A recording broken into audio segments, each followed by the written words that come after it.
sekali. Tetapi prinsipnya sekolah memiliki rencana pengembangan, rencana induk, rencana strategis dan lain-lain lah.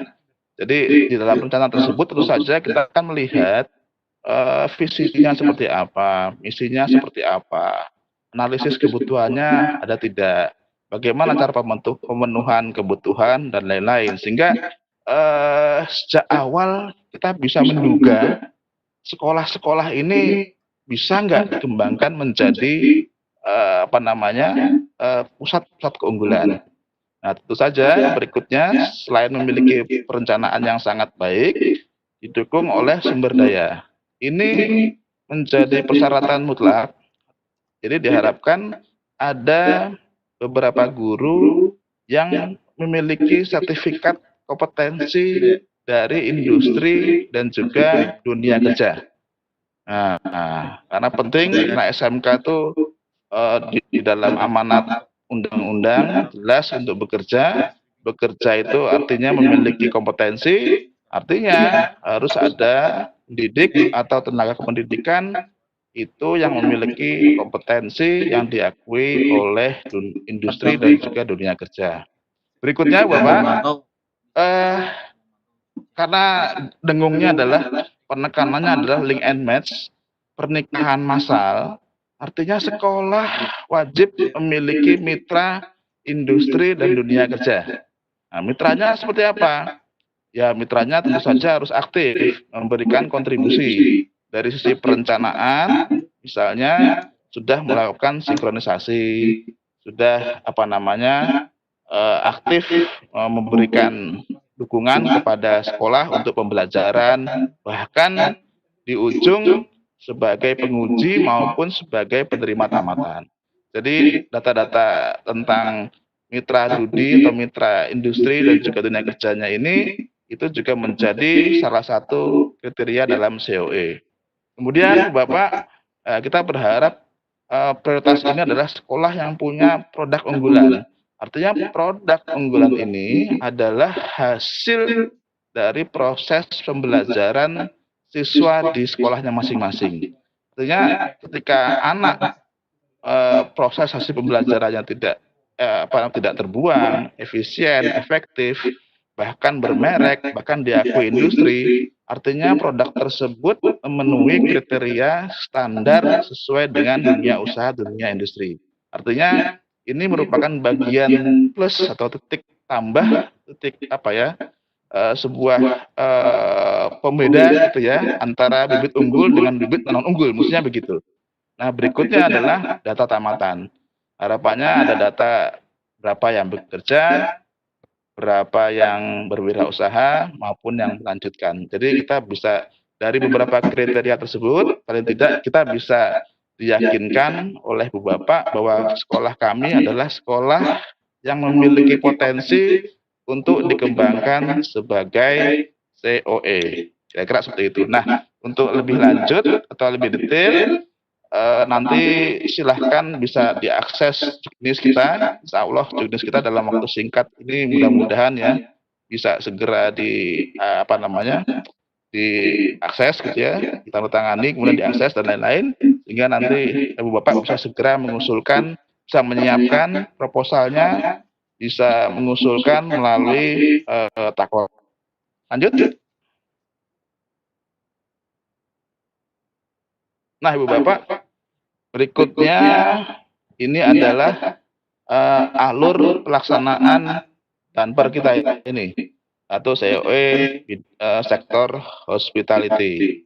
Bapak bisa dilihat di sini ada beberapa lingkaran-lingkaran, ada kurang lebih 6 lingkaran. Yang pertama itu ada proses pemilihan sampai dengan MOU, itu ada 2 lingkaran besar, seleksi dan juga BIMTEK. Ya, kita berharap ada 34 provinsi ini silahkan mengakses bantuan ini. Kita seleksi tentu saja proposalnya, berkasnya, rencananya, dan lain-lain.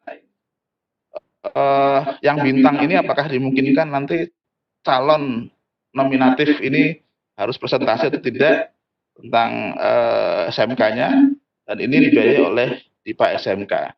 Berikutnya masih dalam proses pemilihan, sampai dengan MOU ini ada namanya BIMTEK.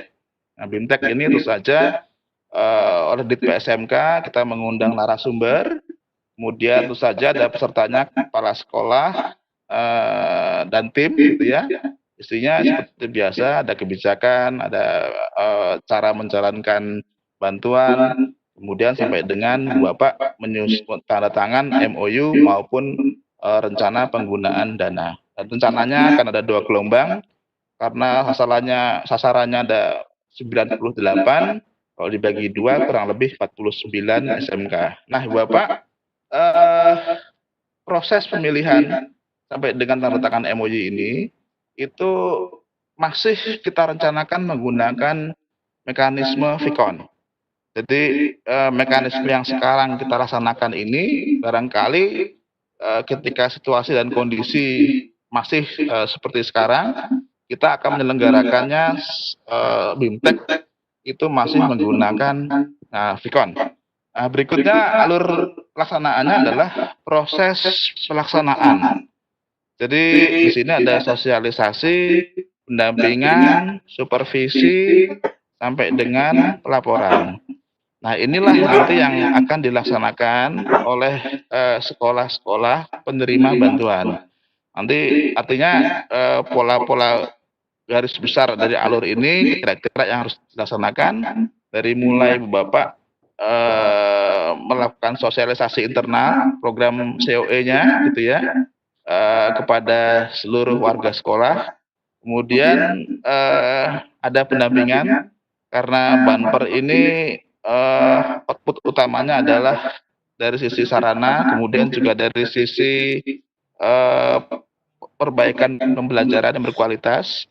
Ada sinkronisasi kurikulum, ada pembuatan modul dan lain-lain. Artinya harus ada pendamping narasumber gitu ya, utamanya dari industri, dunia kerja, itu yang bisa dijadikan sebagai mitranya dalam melakukan proses pelaksanaan COE ini. Nah, berikutnya juga ada supervisi dari kami, direktorat atau dari instansi yang lain gitu ya. Ini kita juga masih belum tahu apakah Vicon atau full board. Dan terakhir tentu saja Ibu Bapak harus membuat pelaporan. Nah, di dalam pelaporan ada laporan awal, laporan kemajuan, laporan akhir, sampai dengan berita acara serah terima hasil pekerjaan. Laporan awal itu artinya laporannya yang berisi tentang dana sudah terima, kemudian juga kami sudah membentuk tim-tim kerja, kami sudah membuat kurva S untuk pembangunan atau renovasi ruang praktek siswa misalnya. Kami juga sudah membuat tim pengadaan peralatan, kami juga sudah membuat tim untuk tentang sinkronisasi kurikulum dan lain-lain. Nah, akan baru selesai ketika Bapak menyerahkan berita acara serah terima hasil pekerjaan. Ini yang barangkali selama ini kita kenal dengan berita acara serah terima aset. Jadi karena salah satu output bantuannya adalah dalam fasilitasi sarana prasarana, maka ketika menimbulkan aset itu harus catatkan dalam Pemda atau yayasan, dan kepala sekolah menyerahkan berita acara serah terima hasil pekerjaan. Nah, Ibu Bapak, semua kegiatan dan juga alur pelaksanaan ini itu kami ingatkan sekali lagi bahwa mengikuti situasi dan kondisi dan juga terkait dengan protokol COVID-19. Jadi mohon ketika nanti misalnya Bapak sekolahnya ada yang mendapatkan bantuan, kemudian melaksanakan untuk workshop dan lain-lain, barangkali memperhatikan protokol COVID-19. Lanjut.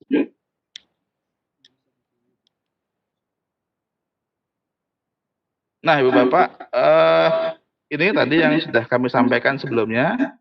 Kira-kira ini adalah kegiatan dan juga output utama dari bantuan COE kita. Dari mulai persiapan, saja tadi menyusun tim, membuat jadwal dan lain-lain, kemudian bisa membangun ruang praktek, kemudian juga bisa merenovasi, menata layout ruang praktek. Harapannya ruang praktek ini merupakan adopsi dari standar industri. Sehingga bagaimana sih layoutnya, bagaimana penataan ruang praktek yang perhotelan yang baik atau boga mekanis agribisnis, pengolahan hasil pertanian dan lain-lain ya. Kemudian juga untuk pengadaan peralatan praktek, gitu. Berikutnya ada workshop peningkatan mutu pembelajaran berbasis industri yang tadi disampaikan tentang sinkronisasi kurikulum, harus hadir industri melakukan validasi seperti itu kira-kira tentang apa-apa saja, KIKD apa saja yang kira-kira ini harus disesuaikan dengan kebutuhan dunia kerja. Dan terakhir adalah pelaporan dan serah terima pekerjaan. Dan laporan awal, kemudian laporan kemajuan, ini laporan kemajuan 50%, karena dana disalurkan 2 tahap. Yang pertama 70%, yang kedua sisanya 30%. Tapi untuk mendapatkan sisa dana 30% tersebut, wajib hukumnya kepala sekolah menyampaikan laporan kemajuan pekerjaan. Dan terakhir ada laporan akhir dan juga berita acara serah terima pekerjaan. Next, lanjut.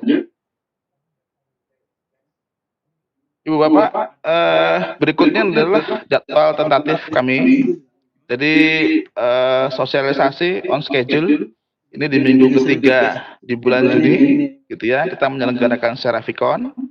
Harapannya nanti Ibu Bapak barangkali setelah ini bisa dari dinas barangkali mohon bantuan untuk menyampaikan kepada sekolah-sekolah yang kira-kira cocok dengan gambaran tentang kriteria COE Hospitality ini, gitu ya.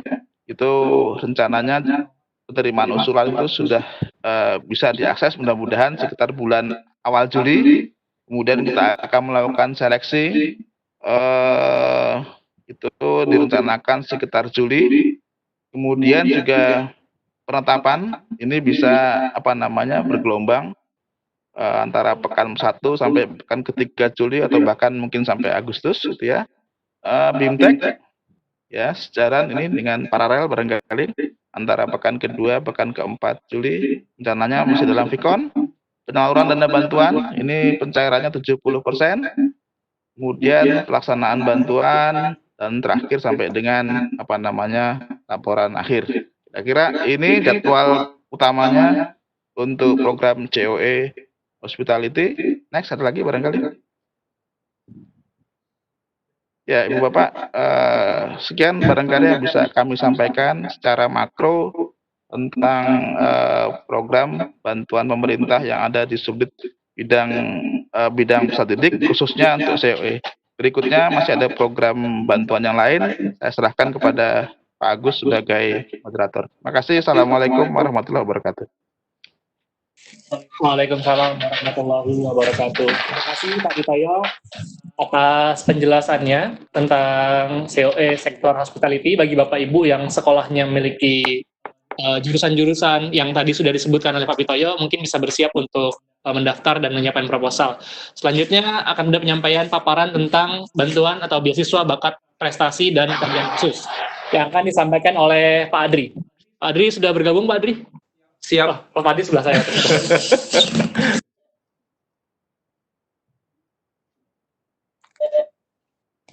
Ya, selamat siang dan salam sejahtera buat kita semua. Bapak Ibu Kabid Dinas Pendidikan 34 Provinsi, Bapak Ibu Kepala SMK seluruh Indonesia, dan Bapak Ibu yang boleh bergabung bersama-sama dengan kami, bidang peserta didik dalam kegiatan sosialisasi, kebijakan, dan program bidang peserta didik. Izinkan saya untuk boleh menyampaikan terkait dengan program beasiswa, bakat, prestasi, dan keahlian khusus. Bapak, Ibu, dan saudara-saudara semua, seperti yang kita ketahui bersama bahwa di dalam Undang-Undang Dasar Negara Republik Indonesia 1945 Pasal 31 mengamanatkan bahwa setiap warga negara berhak mendapatkan pendidikan Dan berdasarkan pasal tersebut, maka pemerintah wajib memberikan layanan dan kemudahan serta menjamin terselenggaranya pendidikan yang bermutu bagi setiap warga negara tanpa diskriminasi. Dan di setiap tahunnya, termasuk dengan tahun ini, tahun 2020, Kementerian Pendidikan dan Kebudayaan melalui Direktorat SMK akan memberikan beasiswa bakat, berprestasi, dan keahlian khusus. Tujuannya ya Bapak Ibu seperti yang ada di slide, bahwa beasiswa ini diharapkan dapat meningkatkan akses dan minat belajar siswa SMK. Kemudian yang kedua, mendukung tercapainya pendidikan siswa SMK yang mengikuti program keahlian khusus. Program keahlian khusus itu apa saja? Itu ada seni rupa, ada desain dan produk kriya kreatif, ada seni musik, ada seni tari, seni karawitan, seni pedalangan, seni teater, agribisnis dan agroteknologi, dan juga kemaritiman. Kemudian selain itu juga beasiswa ini adalah bentuk penghargaan bagi siswa-siswi SMK yang berprestasi, baik akademik maupun non-akademik, di tingkat provinsi, di tingkat nasional, dan juga di tingkat internasional. Kemudian sasaran terkait dengan bantuan beasiswa bakat dan berprestasi, selanjut. Sasarannya itu bahwa beasiswa bakat, berprestasi, dan keahlian khusus ini tahun 2020 akan diberikan kepada 3.377 siswa yang terdiri dari siswa berprestasi dan juga siswa yang memiliki bakat di bidang keahlian khusus. Dan beasiswa ini diberikan dalam bentuk uang ke rekening siswa penerima. Selanjutnya terkait dengan persyaratan. Next, persyaratan. Secara garis besar ada 3 persyaratan untuk boleh mengajukan terkait dengan beasiswa ini. Yang pertama, bahwa diusulkan melalui SMK atau melalui Takola atau melalui Dapodik dengan memperbaharui status kelayakan sebagai penerima bantuan. Kemudian sekolah yang mengajukan terdaftar di Dapodik dan memiliki nomor pokok sekolah nasional atau NPSN. Dan yang ketiga, bahwa siswa yang diusulkan adalah siswa aktif dan memiliki nomor induk siswa nasional atau NISN. Ini terkait untuk beasiswa bakat untuk program keahlian khusus, dan juga kepada siswa yang memiliki prestasi dan dibuktikan dengan sertifikat. Jadi khusus untuk yang beasiswa prestasi itu harus dibuktikan dengan sertifikat. Selanjutnya terkait dengan mekanisme. Next. Mekanismenya itu ada 3. Yang pertama, Direktorat SMK melalui bidang peserta didik akan melakukan seleksi dan menetapkan calon penerima beasiswa. Jadi dari usulan Bapak Ibu Kepala Sekolah SMK itu akan kita tampung semua, kemudian kita seleksi dan kita akan menetapkan calon penerima beasiswanya. Kemudian bagi siswa yang ditetapkan sebagai calon penerima wajib menyampaikan persyaratan sebagai penerima. Jadi salah satu persyaratannya tadi yang seperti saya sudah ungkapkan di depan, bahwa harus melampirkan sertifikat pemenang bagi siswa berprestasi. Kemudian setelah itu Direktorat SMK akan menetapkan siswa penerima dengan menetapkan surat perjanjian. Jadi tidak ada, nantinya tidak akan dilakukan BIMTEK dan juga penandatanganan surat perjanjian, tetapi langsung ditetapkan melalui surat keputusan oleh Direktur SMK. Selanjutnya, ketentuan pemampatan dana beasiswa ini ada 5. Yang pertama, beasiswa dapat dipergunakan sebagai iuran sekolah. Yang kedua, beasiswa dapat digunakan sebagai transportasi siswa ke sekolah. Kemudian yang ketiga, beasiswa ini juga dapat dipergunakan untuk pembelian perlengkapan belajar siswa. Yang keempat, bahwa beasiswa ini dapat juga dipergunakan sebagai uang kursus, sebagai uang pelatihan atau dalam rangka untuk peningkatan kompetensi. Dan yang kelima, biaya lain yang dibutuhkan untuk menunjang belajar siswa. Bapak Ibu, ini mungkin yang bisa dipergunakan untuk siswa penerima pada saat pembelajaran dari rumah yang berbasis online saat ini bisa dipergunakan untuk nantinya untuk membeli kuota internet yang dipergunakan untuk boleh menunjang pembelajaran pada saat masa COVID ini. Selanjutnya, Mas.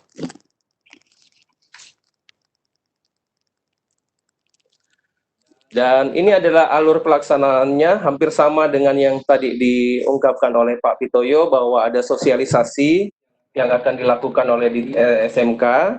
Ini dilakukan sosialisasi itu seperti juga yang kami lakukan sekarang, ini adalah bentuk dari sosialisasi, kemudian nanti ada juga launching, itu bentuknya juga dengan sosialisasi, dan kemungkinan ada dari masing-masing juga program bantuan di bidang PD yang akan melakukan sosialisasi.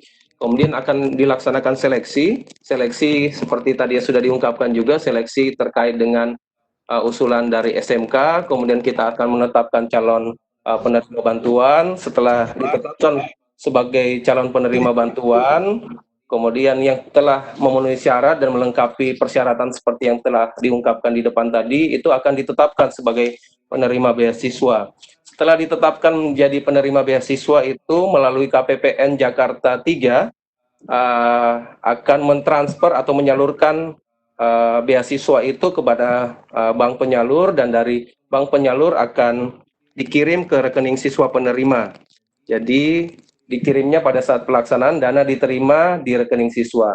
Ketika dana sudah diterima, SMK dalam hal ini bersama dengan siswa penerima wajib menyusun rencana penggunaan beasiswa. Jadi itu wajib, karena di dalam laporan awal yang ada di bawahnya di pelaksanaan, yang kami minta adalah di laporan awal itu adalah bukti kopi rekening dan juga rencana penggunaan beasiswanya.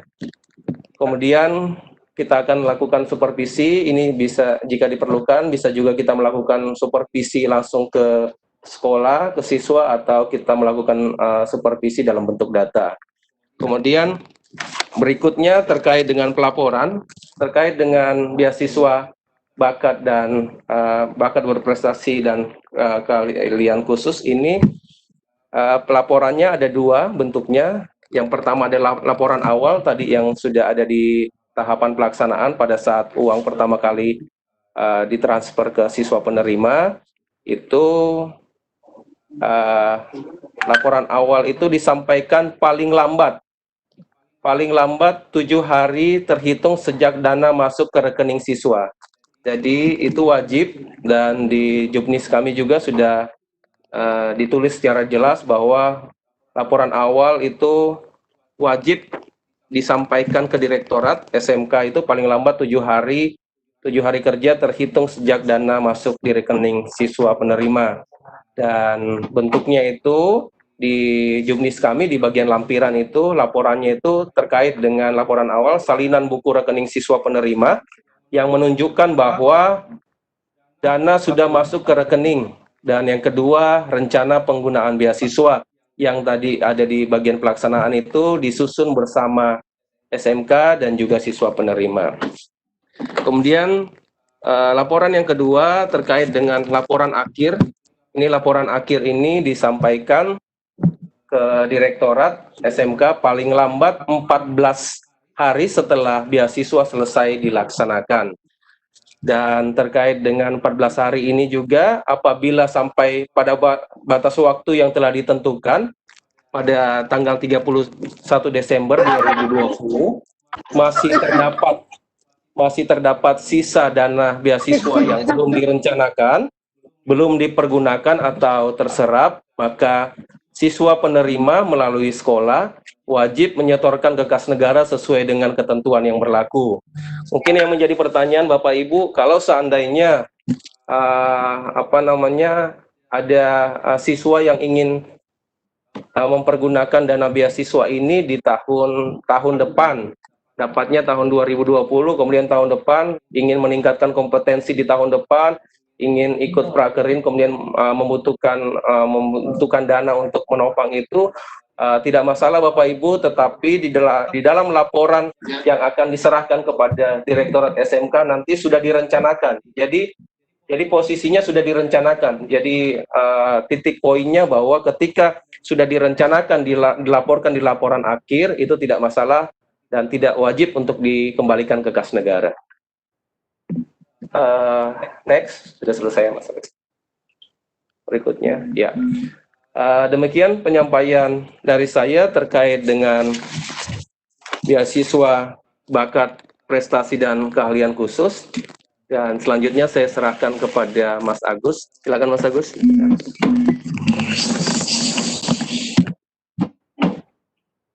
Terima kasih kepada Pak Adri yang sudah memaparkan tentang beasiswa prestasi, bakat, dan keahlian khusus. Selanjutnya akan ada paparan program tentang bantuan penguatan budaya kerja yang akan disampaikan oleh Bapak Hendra. Pak Hendra sudah bergabung? Mas Hendra.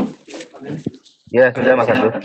Siap Pak Hendra, dipersilakan untuk menyampaikan paparan penguatan. Baik, terima kasih.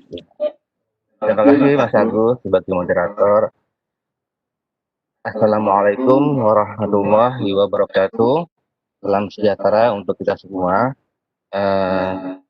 Para pimpinan direktorat, Pak Direktur, Pak Haryono, Pak Juli, Bu Erma, saya ingin menyampaikan program ketiga pada bidang PD, pada bidang peserta didik, yakni bantuan pemerintah penguatan budaya kerja bagi peserta didik.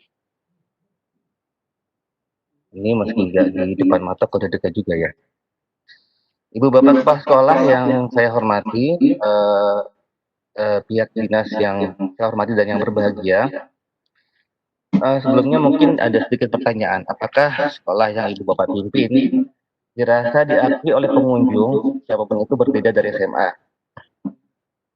Saat orang tua memasuki gerbang sekolah, apakah mereka rasakan ada perbedaan antara sekolah yang Ibu Bapak pimpin dengan SMK lain, bahkan SMA?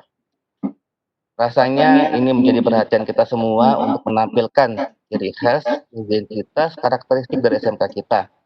Tentunya identitas lingkungan dan sebagainya dari SMK yang bidang keahliannya teknologi dan rekayasa yang menonjol ya. Kita tidak ada satu sekolah yang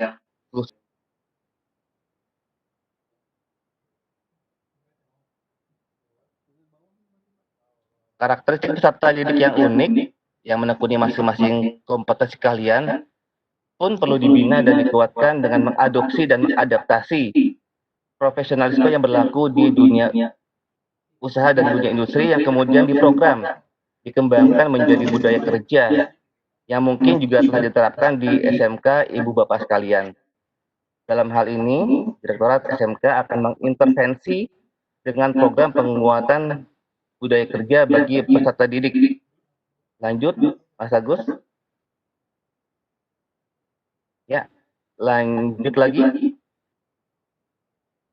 Ya, Ibu Bapak sekalian yang berbahagia, program ini bertujuan untuk memberikan pemahaman, ya, budaya kerja baik dari sisi pengertian, fungsi, aspek, indikator budaya kerja oleh oleh industri itu ada yang terhapus itu oleh dunia usaha dan dunia industri kepada peserta didik. Itu ada yang hilang itu katanya ya. Yang juga bertujuan untuk menerapkan budaya kerja dalam proses pembelajaran dan praktek sesuai dengan kompetensi kalian yang juga diselaraskan dengan kebutuhan industri. Lanjut.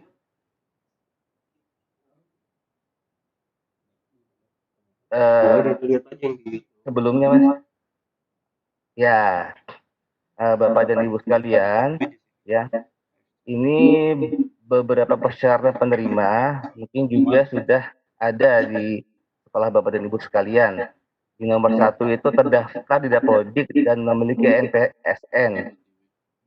Kiranya mungkin sekolah Ibu Bapak itu tidak ada yang belum terdaftar ya Bapak dan Ibu ya. Mudah-mudahan kesempatannya terbuka untuk sekolah Bapak dan Ibu sekalian. Kemudian kami memprioritaskan kepada sekolah yang memiliki nota kesepahaman dengan industri, yang tentunya masih berlaku, yang eh, eh, yang mencakup implementasi pembelajaran budaya kerja. Diprioritaskan pula untuk sekolah yang memiliki data lulusan yang bekerja dan atau berwirausaha. Ya, coba dilihat restart study di sekolah ibu bapak sekalian. Mudah-mudahan ada data ini semua. Kemudian juga diprioritaskan kepada sekolah yang memiliki prestasi akademik dan non akademik. Contohnya dari bidang kebersihan. Ya, mungkin ada sekolah yang berintegritas dan ataupun berprestasi pada LKS tingkat daerah ataupun tingkat nasional. Kemudian kami memprioritaskan sekolah yang memiliki rencana pengembangan, asesmen dan berkelanjutan program yang diselaraskan dengan mitra industri. Lanjut, Mas Agus.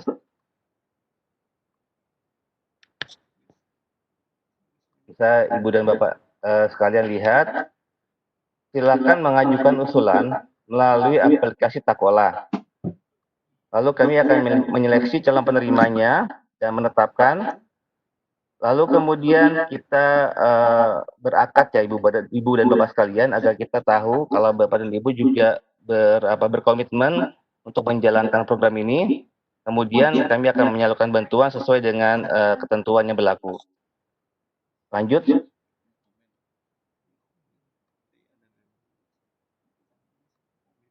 Nah, ini mungkin yang akan Ibu Bapak sekalian laksanakan untuk pelaksanaan program ini. Jadi persiapan, Bapak dan Ibu menyusun tim kerja, panitia, berkoordinasi, dan lain sebagainya. Sosialisasi, kemudian menyusun workshop, ya, yang nantinya akan menghasilkan buku pedoman kerja yang akan diikuti oleh peserta didik, kemudian melaksanakan pelatihan, diklat pembentukan budaya kerja. Nah, ini mungkin dari kami akan mengintervensi untuk membuat training on trainers dari tingkat daerah, tingkat sekolah, yang kemudian siswa dilatih tentang budaya kerja. Pun juga akan memasang atau membuat berbagai tampilan-tampilan di sekolah Ibu Bapak sekalian untuk mencerminkan identitas ciri khas karakteristik unik yang ada di sekolah Ibu dan Bapak sekalian. Silakan dibuat poster alat peraga tentang budaya kerja. Mungkin bisa berupa rambu-rambu, informasi-informasi tentang penanaman budaya kerja yang akan berlaku di sekolah Ibu dan Bapak sekalian. Kemudian silakan dilaporkan, ya. Kami menginginkan laporan yang disampaikan oleh Bapak dan Ibu itu laporan yang memang faktual, ya, faktual apa adanya, ya. Silakan dirangkai dan dikemas sedemikian rupa sehingga mencerminkan apa yang Bapak dan Ibu laksanakan untuk program ini. Secara tentatif kami akan mengadakan supervisi kepada sekolah Ibu dan Bapak sekalian. Ini semua tak lepas dari kita perlu ya, mohon dilihat di barisan paling bawah, disesuaikan dengan situasi dan kondisi, utamanya terkait dengan protokol COVID-19. Selama info terkait dengan COVID-19 ini masih ada, ini akan tetap berlaku. Jadi nanti Ibu dan Bapak mohon penyesuaiannya, bagaimana pelaksanaannya nanti yang dapat diterapkan di sekolah Ibu dan Bapak sekalian.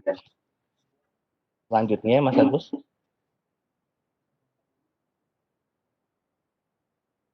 Ini rangkaian alur kita. Saat ini kita pada tahapan sosialisasi, ya, dengan metode video conference. Pada bulan Juni-Juli ini kita akan menerima usulan dari sekolah Bapak dan Ibu sekalian setelah juknis terbit, ya. Jadi jangan Bapak dan Ibu menyampaikan selama juknis belum bisa kami sampaikan kepada Ibu dan Bapak sekalian, karena nanti kami khawatir bahwa usulan itu tidak berdasar, Ibu dan Bapak sekalian. Lalu kami mencoba menyeleksi pada 2 bulan ini, Juni dan Juli. Kami akan menetapkannya pada bulan Juli dan Agustus. Kemudian pada bulan Agustusnya kami akan mencoba melakukan bimbingan teknis yang kemungkinan juga melalui atau dengan metode video conference ini. Pada bulan September kami akan mencoba menyalurkan bantuan langsung 100%. Pelaksanaan bantuan di sekolah Ibu dan Bapak sekalian bisa dilaksanakan sejak bulan September sampai dengan Desember. Kemudian pada bulan September silakan dibuat dan diserahkan laporan melalui Takola, ya. Kami pun akan mencoba melakukan supervisi pada bulan Oktober sampai dengan bulan November. Laporan akhir kami tunggu hingga bulan Desember, ya, melalui Takola. Tapi Ibu dan Bapak, kalau memang bulan sebelum bulan Desember sudah selesai, jangan ragu-ragu untuk segera menyampaikannya. Kalau ditunda-tunda, kasihan banyak pekerjaan Bapak dan Ibu yang akan tertunda nantinya. Bisa dilihat di bagian bawah, ini jadwal juga tentatif Ibu dan Bapak ya. Sementara ini seperti yang diinformasikan, jika ada perubahan akan kami sampaikan. Mungkin bisa lanjut? Oh, ya. Oke. Baik, mungkin akan saya tutup. Ibu dan Bapak sekalian, jika diibaratkan kita berada pada peperangan industri 4.0, yang memenangkan bukan yang memiliki data dan senjata yang canggih, bin kompleks, tapi siapa yang menggunakan peralatan itu. To be champion in the industry 4.0, we are not only need the gun, but we are also need the man behind the gun. Selamat berpartisipasi pada program ini. Sekian dan terima kasih atas perhatiannya. Assalamualaikum warahmatullahi wabarakatuh. Assalamualaikum warahmatullahi wabarakatuh. Terima kasih Pak Hendra atas paparannya tentang penguatan budaya kerja. Bapak Ibu, selanjutnya, maaf sebelumnya, dari tadi kami lihat sudah ada beberapa pertanyaan yang masuk dari Ya, chat. gimana nih ini jawabnya ya? Ya, nanti kita akan tampung dulu, Pak Hendra akan kita tampung pertanyaan-pertanyaannya dan akan kita pilihkan karena banyak beberapa pertanyaan yang berulang atau sama, akan kita pilihkan dan semua pertanyaan akan dijawab nanti di akhir sesi paparan. Jadi paparannya akan diselesaikan dulu, lalu tanya jawab kita tumpuk di akhir. Seperti itu ya Bapak Ibu semua. Selanjutnya akan ada paparan tentang bantuan pengembangan bakat dan minat yang akan disampaikan oleh Ibu Agri Cynthia Pratiwi Dharma. Kepada Ibu Tiwi. Sudah masuk Bu Tiwi? Katanya Ibu Agri Cynthia tadi. Halo Bu Tiwi. Belum bunyi. Belum bunyi. Masih di mute. Mbak Tiwi mungkin jangan di-unmute. Ya. Iya, masih di-unmute. Halo, sudah masuk Mbak Tiwi? Iya, terima kasih. Silakan. Terima kasih Mas Agus yang sudah memberikan kesempatan untuk sesi selanjutnya. Sebelumnya saya ingin menyapa Bapak Ibu yang sudah bergabung dalam sosialisasi program peserta didik.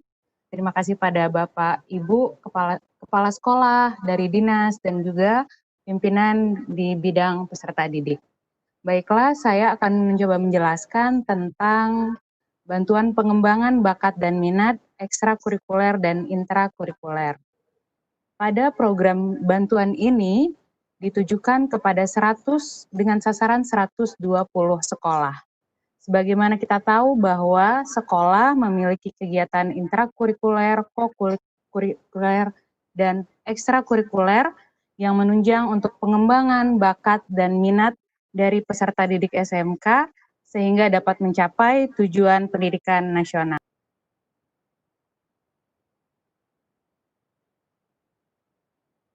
Dibantu next slide selanjutnya. Tujuan dari pengembangan bakat dan minat ini yang pertama tentu saja untuk mengembangkan bakat dan minat peserta didik baik secara ekstrakurikuler dan intrakurikuler.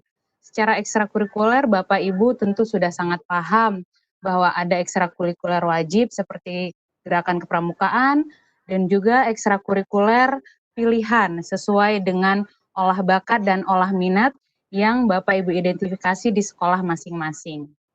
Dan yang kedua, tujuannya adalah mengimplementasikan kegiatan-kegiatan yang berkaitan dengan bakat dan minat yang ada di sekolah Bapak Ibu. Juga untuk mengimplementasikan bagaimana bakat dan minat ini memberikan support untuk pengembangan karir pada peserta didik, sehingga ketika siswa SMK nantinya lulus dari SMK, itu bukan hanya memiliki kompetensi, tapi juga memiliki nilai lebih, yaitu pengembangan bakat dan minatnya. Dan yang terakhir, tujuannya adalah memfasilitasi terbentuknya pusat bakat dan minat. Artinya, bantuan ini diharapkan nantinya sekolah-sekolah yang menerima dapat menjadi pusat-pusat bakat dan minat. Contohnya mungkin ada salah satu SMK mempunyai potensi di bidang silat contohnya.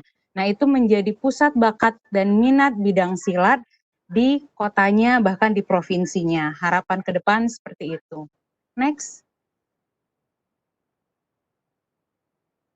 Kita langsung kepada persyaratan bagi penerima bantuan bakat dan minat. Yang pertama, sekolah terdaftar di Dapodik dan memiliki NPSN. Yang kedua, memiliki prestasi baik secara ekstrakurikuler maupun intrakurikuler dalam 3 tahun terakhir.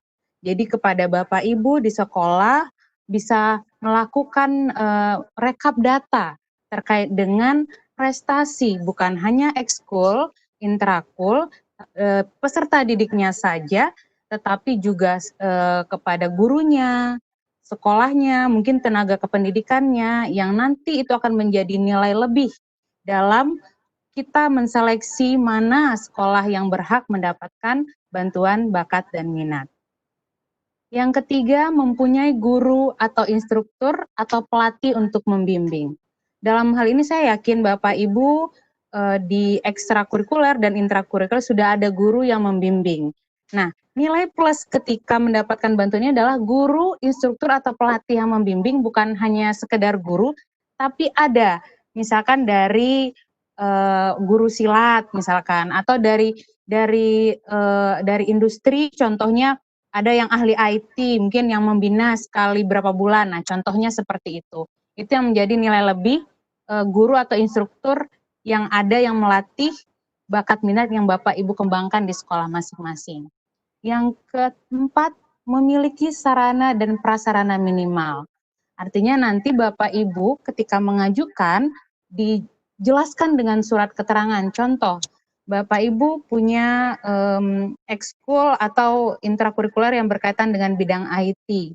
Nah, ini dibuktikan dengan ada syarat minimal, contoh ada ruangan yang digunakan untuk ekstrakurikuler atau intrakurikuler tersebut, kemudian ada komputernya, kemudian ada alat-alat yang mendukung minimal. Artinya kalau ada hal tersebut itu menjadi nilai plus di dalam penerima bantuan bakat dan minat.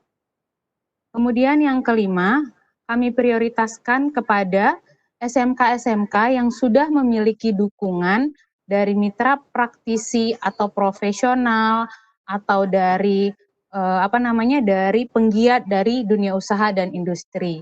Contohnya mungkin di bidang seni, sudah ada dukungan dari maestro contohnya. Kemudian di bidang olahraga ada dukungan dari perusahaan yang bergerak di bidang minuman berenergi misalkan seperti itu. Hal-hal yang seperti itu menjadi syarat lebih atau menjadi nilai plus dalam persyaratan penerima bantuan bakat dan minat. Next. Mekanisme dalam pengajuan usulan tidak jauh berbeda dengan yang disampaikan oleh narasumber sebelumnya. Sekolah akan mengajukan usulan melalui aplikasi Takola. Jadi Bapak Ibu nanti mohon dicermati persyaratan yang kami unggah di Takola dan membaca juknisnya dengan teliti.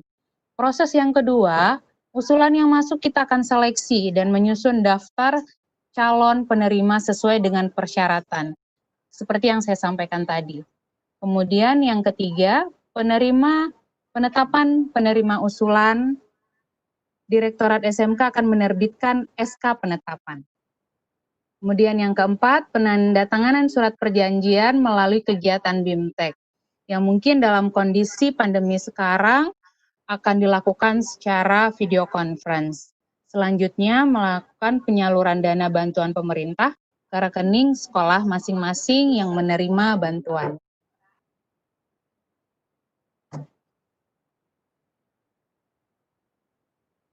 Ya, ketentuan pemanfaatan dana dari bantuan ini yang pertama tentu saja untuk pembelian alat dan bahan penunjang. Artinya ketika Bapak Ibu mengembangkan satu bidang, contohnya di bidang seni atau olahraga atau di bidang intrakurikuler seperti ada IT seperti itu. Bapak Ibu bisa menggunakan dana untuk pembelian alat dan bahan penunjang. Kemudian yang kedua, pelaksanaan kegiatan. Nah, pelaksanaan kegiatan ini bisa berupa pelatihan, lokakarya, dan workshop. Yang ketiga, pelibatan narasumber, pelatih, instruktur, atau maestro dari dunia usaha, dunia kerja, itu sesuai dengan minat bakat yang dikembangkan. Jadi, kami mendorong Bapak Ibu untuk melibatkan dunia usaha, dunia kerja, dan dunia industri untuk terlibat dalam pembinaan ekstrakurikuler dan intrakurikuler untuk pengembangan bakat minat peserta didik. Yang keempat, pelaporan dan administrasi maksimal 5% dari dana bantuan.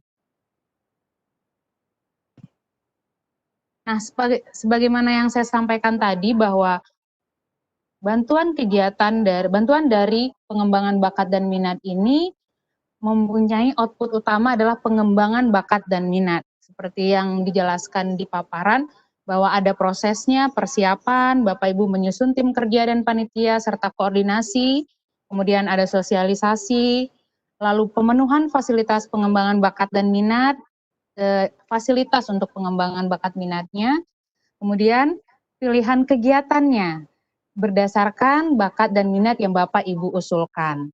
Lalu untuk output dari kegiatan yang dilakukan boleh melakukan ekstrakurikuler maupun intrakurikuler. Seperti kalau misalkan ekstrakurikuler bisa terbentuk ada klub atau organisasi bakat minat di sekolah, kemudian peningkatan kualitasnya melalui pelatihan-pelatihan yang ditunjuk instruktur untuk melatihnya. Kemudian secara intrakurikuler, pilihan kegiatan yang Bapak Ibu lakukan bisa dengan membuat materi publikasi pembelajaran secara online. Nah, ini bisa jadi pilihan yang dilakukan untuk membuat kegiatan di bidang intrakurikuler dan juga peningkatan kualitas intrakurikuler di sekolah Bapak Ibu. Kemudian Bapak Ibu juga bisa melakukan lomba, pentas, kontes, pameran. Nah, ini tentu akan menjadi tanda tanya bagi Bapak Ibu, bagaimana dengan kondisi COVID sekarang? Nah, bisa dengan secara online, misalkan ada intrakurikuler atau ekstrakurikuler di bidang desain. Jadi bisa melakukan lomba desain seprovinsi misalkan, atau satu kabupaten kota, sehingga outputnya ada prestasi, hasil karya di bidang ekstra dan intrakurikuler, bukan hanya dari sekolah atau siswa-siswi dari SMK yang menerima bantuan, harapannya bantuan ini melibatkan minimal seperti yang tercantum 5 SMK di sekitarnya. Sehingga harapannya dengan adanya bantuan ini mempunyai imbas bukan hanya kepada penerima bantuan, tetapi SMK-SMK sekitarnya. Dan perlu diperhatikan bahwa kegiatan-kegiatan berupa workshop atau pelatihan menyesuaikan situasi dan kondisi terkait dengan adanya protokol kesehatan. Dan Bapak Ibu juga mohon memperhatikan aturan dari pemerintah masing-masing terkait area hijau, area merah yang boleh melakukan pelatihan secara langsung atau dengan pilihan melalui video conference. Selanjutnya. Nah, ini jadwal yang dapat sewaktu-waktu berubah, namun secara garis besarnya kita melakukan sosialisasi seperti yang kita lakukan sekarang, kemudian penerimaan usulan yang insya Allah setelah Juknis terbit, mudah-mudahan di bulan Juli nanti Bapak Ibu sudah bisa mengajukan usulan, kemudian sembari usulan masuk kita akan memverifikasi dan menseleksi, lalu ada penetapan calon penerima bumper insya Allah di Juli atau Agustus, dan insya Allah BIMTEK di bulan Agustus melalui video conference, kemudian penyaluran bantuan di September, dan pelaksanaan bantuan hingga bulan November, dan di sela-sela itu mungkin akan ada supervisi, baik secara langsung maupun mungkin akan ada instrumen yang dikirimkan kepada Bapak Ibu. Kita akan melihat situasi perkembangan pandemi yang ada sekarang seperti apa. Lalu yang terakhir adalah laporan akhir. Nah, laporan akhir ini diharapkan seperti juga disampaikan oleh narasumber sebelumnya, harapannya Bapak Ibu ketika ini sudah dilaksanakan agar segera mengirimkan laporan melalui Takola. Next. Ya. Nah, ini alur pelaksanaan, bagaimana proses yang akan Bapak Ibu lalui ketika nanti menerima sampai pelaporan. Yang pertama tentu ada sosialis program yang kita lakukan sekarang, lalu akan ada seleksi berkas dan data yang masuk melalui Takola. Selanjutnya kita akan mengadakan BIMTEK, menjelaskan tentang kebijakan, bagaimana metode yang bisa dilakukan, penandatanganan MOU, bagaimana panduan untuk membuat pelaporan. Nah, ini nanti akan dijelaskan melalui BIMTEK. Nah, selanjutnya setelah dana diterima oleh Bapak Ibu bisa melakukan kegiatan sesuai dengan rancangan kegiatan dan rancangan pembiayaan yang telah Bapak Ibu susun. Dan jangan lupa ketika setelah menerima dana, Bapak Ibu mengirimkan laporan awal di Takola. Lalu selanjutnya akan ada supervisi yang dilakukan oleh Direktorat SMK baik secara langsung maupun tidak langsung. Kemudian di akhir ada pelaporan akhir yang Bapak Ibu cukup mengirimkan laporan lengkap dalam bentuk file dan diunggah melalui aplikasi Takola.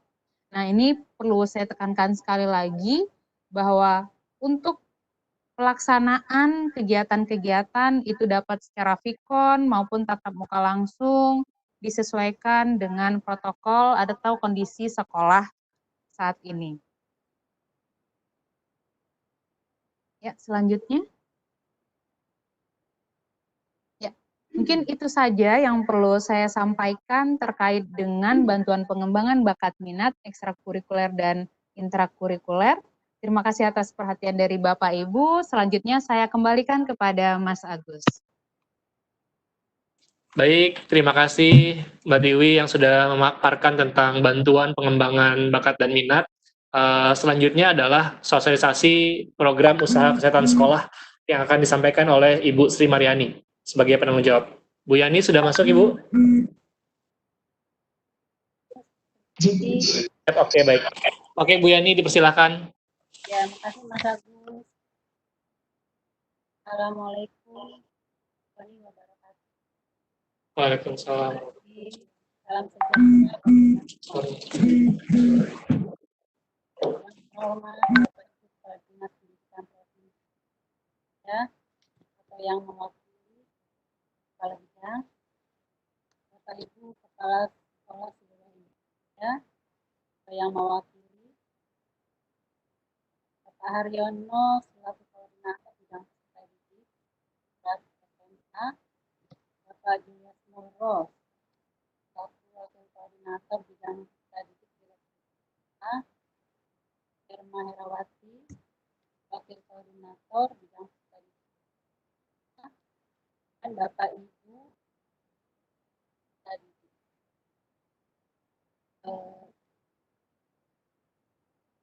Saya akan coba untuk memaparkan salah satu kegiatan yang ada di bidang peserta didik, usaha kesehatan sekolah.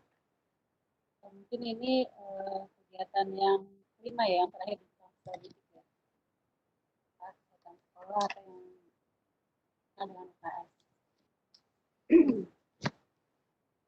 Gambaran umumnya, UKS adalah wahana belajar mengajar untuk meningkatkan kemampuan hidup sehat, sehingga meningkatkan pertumbuhan dan perkembangan peserta didik yang harmonis dan optimal, agar menjadi sumber daya manusia yang berkualitas. Lingkup program UKS itu tercermin dalam program usaha kesehatan sekolah atau yang biasa disebut dengan UKS, yaitu anggaran pendidikan kesehatan. Apa aja yang ada di sana, misalnya mengenai gizinya, kesehatannya, kesehatan reproduktifnya, kesehatan jiwa, kekerasan ya, sanitasi, nafsa, penyakit tidak menular, dan penyakit. Itu adalah penyelenggaraan pelayanan kesehatan. Itu apa saja, misalkan siswa yang sakit dirujuk ke rumah sakit, ada pemberian tablet darah bagi siswa, ada juga bersama pada kecelakaan,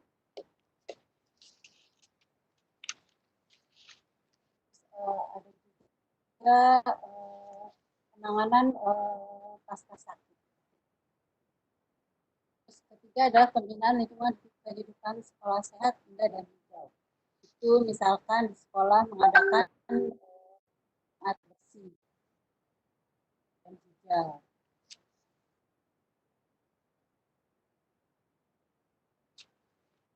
Lanjut.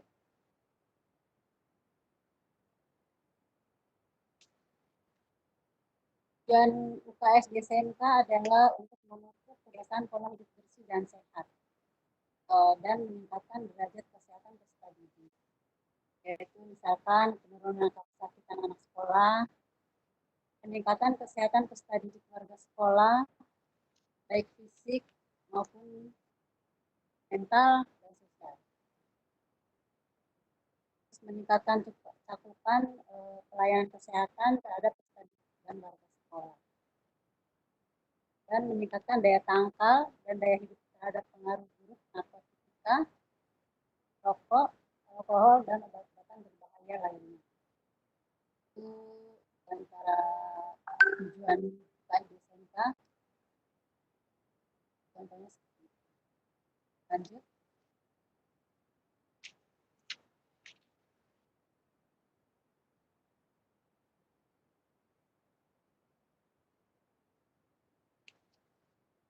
Bagaimana pelaksanaan UKS di SMK?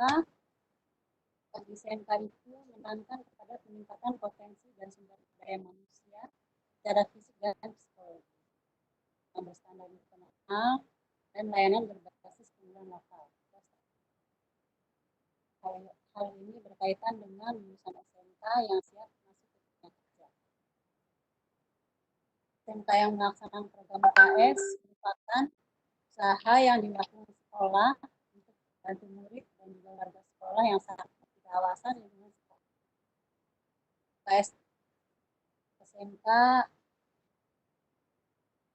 tidak hanya mencakup penanganan kesehatan, tapi juga pembiasaan kehidupan sehat serta keselamatan kerja peserta didik. Lanjut. Maaf, putus-putus.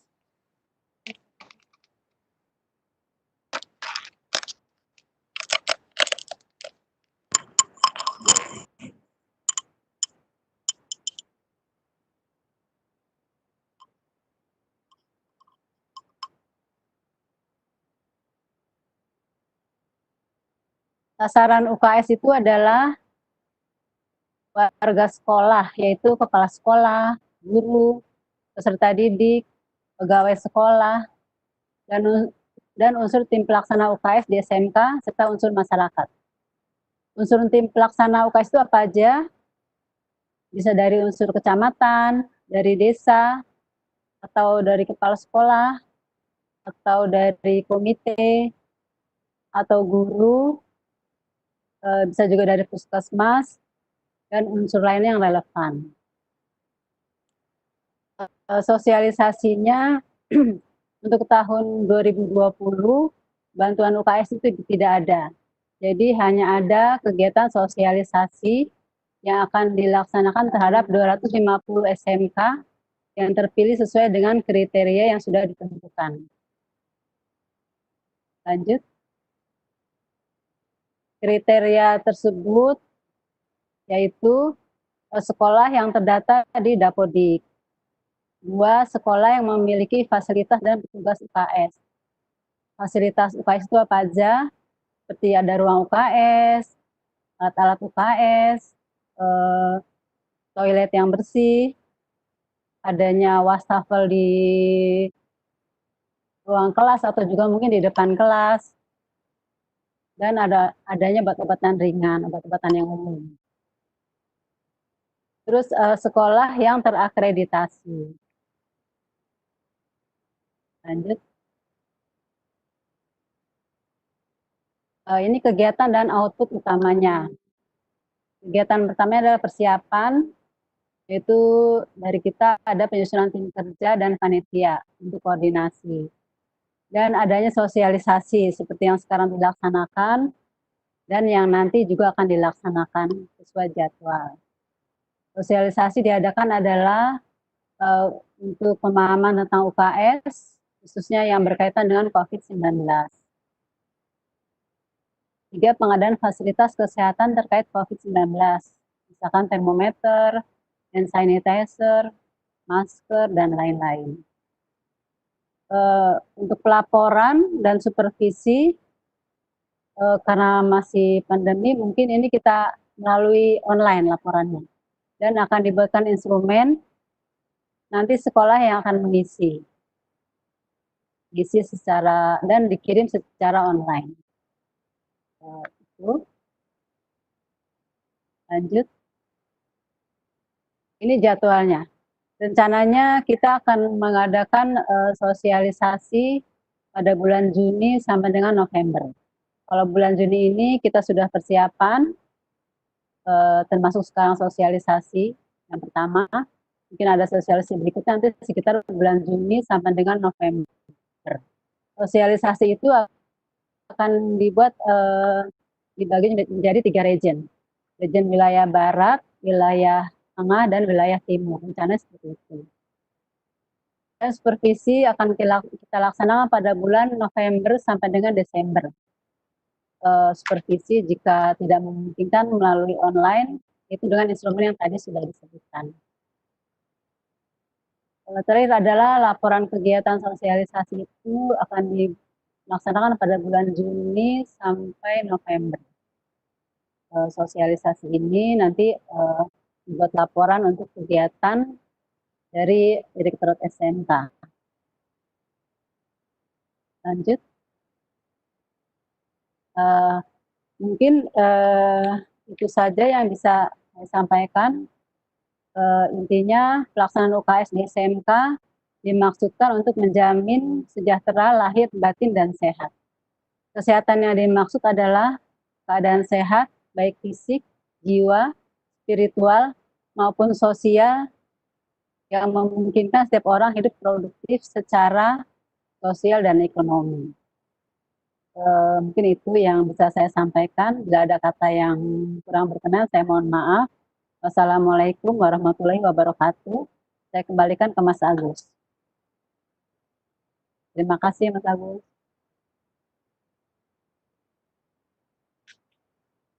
Baik, terima kasih Bu Yani atas paparannya tentang sosialisasi program usaha kesehatan sekolah. Baik, Bapak Ibu semua, dengan demikian, maka seluruh program bidang peserta didik Direktorat SMK tahun 2020 sudah dipaparkan. Maka ini saatnya kesempatan bagi kami untuk menjawab satu persatu pertanyaan-pertanyaan yang sudah masuk. Pertama yang paling banyak masuk ini pertanyaan tentang COE.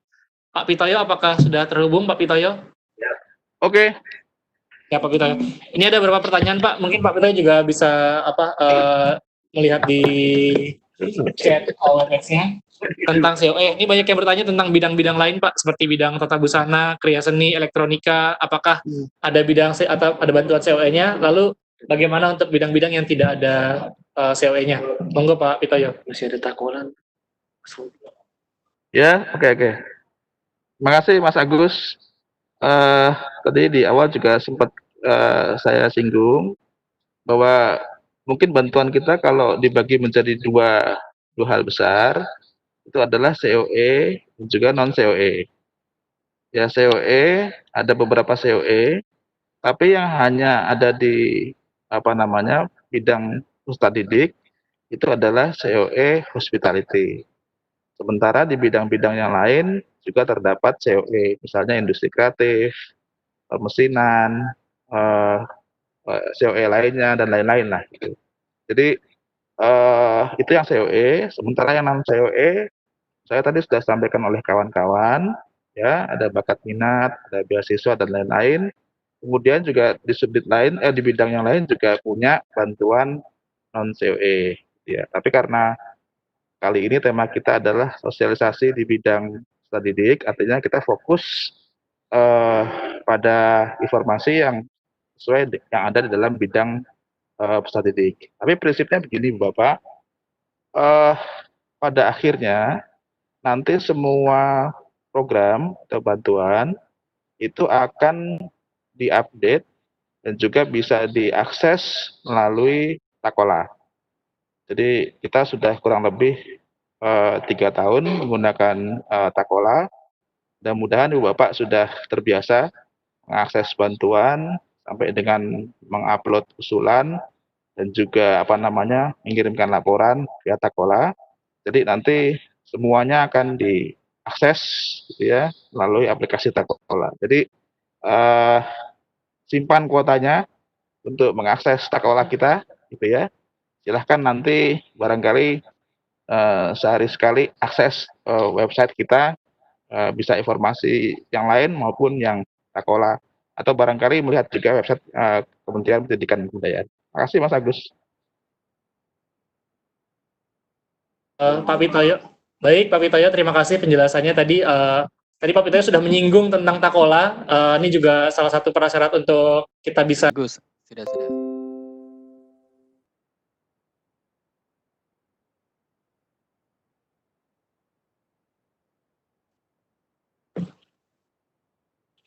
Ya. Pak Robi, ada paparannya kah Pak Robi? Paparan tentang Takola? Oh boleh, ada. Saya boleh share screen ya? Iya. Iya, Boleh. Silakan share screen, Pak Robi. Oke. Bisa.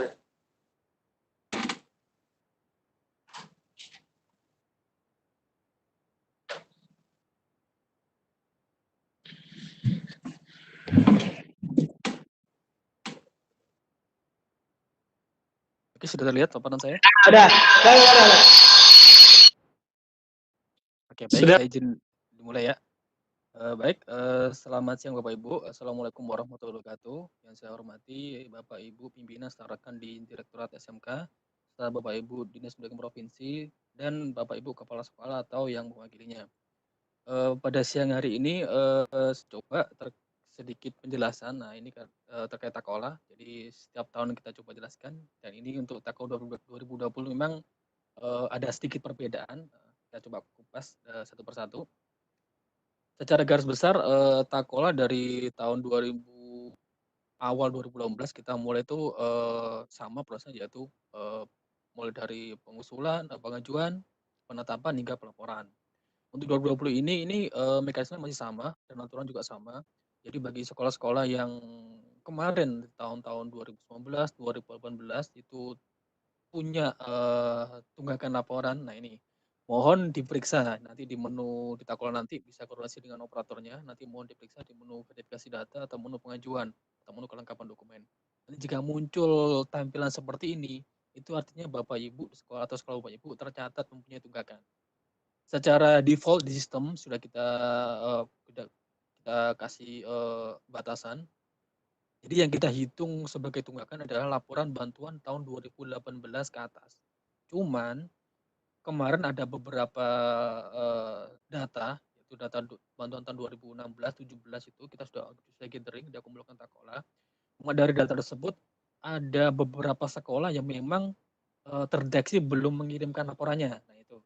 Jadi yang belum mengirimkan laporan tersebut, yang kita sudah cross check ke subdit-subditnya pada saat itu ternyata laporan hard copy-nya belum ada, itu kita pasang pagar di Takola agar muncul juga informasi terkait tunggakan tersebut. Secara default tidak 16, 17 tidak kita hitung, kecuali untuk beberapa sekolah tadi yang ternyata terdeteksi tidak menyerahkan hard copy di subdit pada saat belum ada Takola. Itu tapi kita hitung. Jadi nanti mohon berkoordinasi dengan operatornya untuk mengecek dua menu tadi, yaitu menu verifikasi data dan menu kelengkapan dokumen atau pengajuan. Nanti jika muncul layar seperti ini atau semacam ini, nanti akan Berarti Bapak Ibu harus segera melengkapi terkait tunggakan tersebut. Di screen seperti ini nanti akan diinformasikan juga terkait program bantuannya, itu program bantuannya apa, tahun berapa, dan jenis tunggakan atau jenis laporannya apa yang menunggak. Itu diinformasikan di screen-nya, di screen di Takol nanti. Dan juga setelah dapat informasi tersebut, Bapak Ibu harus segera mengunggah dokumen tersebut. Nanti boleh dicari di mungkin pembendaharanya yang dulu, nanti di uploadnya dokumennya adalah di daftar bantuan diterima. Jadi mohon ini adalah aturan sama seperti tahun kemarin. Jadi selama muncul seperti ini, Bapak Ibu tidak akan dapat mengajukan. Jika sudah tidak muncul halaman seperti ini, berarti Bapak aman. Kemudian di Takola ini adalah menu verifikasi data. Di Takola nanti kita juga menghimbau Bapak Ibu sekolah ya untuk dapat mengambil menu verifikasi data. Karena dengan menu ini seperti data kemarin 2019 kita gunakan menu ini untuk mengumpulkan usulan yang kita sampaikan lokusnya ke PUPR juga. Kita gunakan sebagai data perencanaan juga. Kita juga gunakan juga data usulan kebutuhan RKB, Perpus, Rehab yang dikelola oleh PUPR itu kita ngambil dari data ini juga.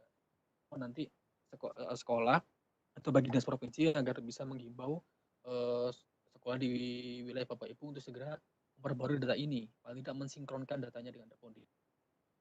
Karena di sini ada yang saya kotakin merah ini adalah tombol sinkronnya, nanti bisa diklik untuk mensinkronkan ulang. Untuk sinkronisasi data dari Dapodik ke Takola itu berlaku 1 kali 24 jam. Artinya seperti ini, Bapak Ibu sekolah menyinkron tanggal 1, nanti baru muncul di Takola tanggal 2. Karena di Takola, di sistem Takola itu dia baru mengambil data dari Dapodik pusatnya itu per jam 12 malam. Itu proses hingga pagi. Oleh karena itu makanya di Takola kita ada batasan-batasan seperti dalam proses pengajuan atau sinkron itu kalau bisa sebelum jam 11 malam. Karena di atas jam 11 malam itu kemungkinan gagalnya besar. Karena di situ sistem juga sedang bekerja double, dia harus mengambil data dan harus kembali ke Takola. Kalau bisa antara jam sebelum jam 11 malam, antara jam 7 pagi sampai jam 11 malam. Kemudian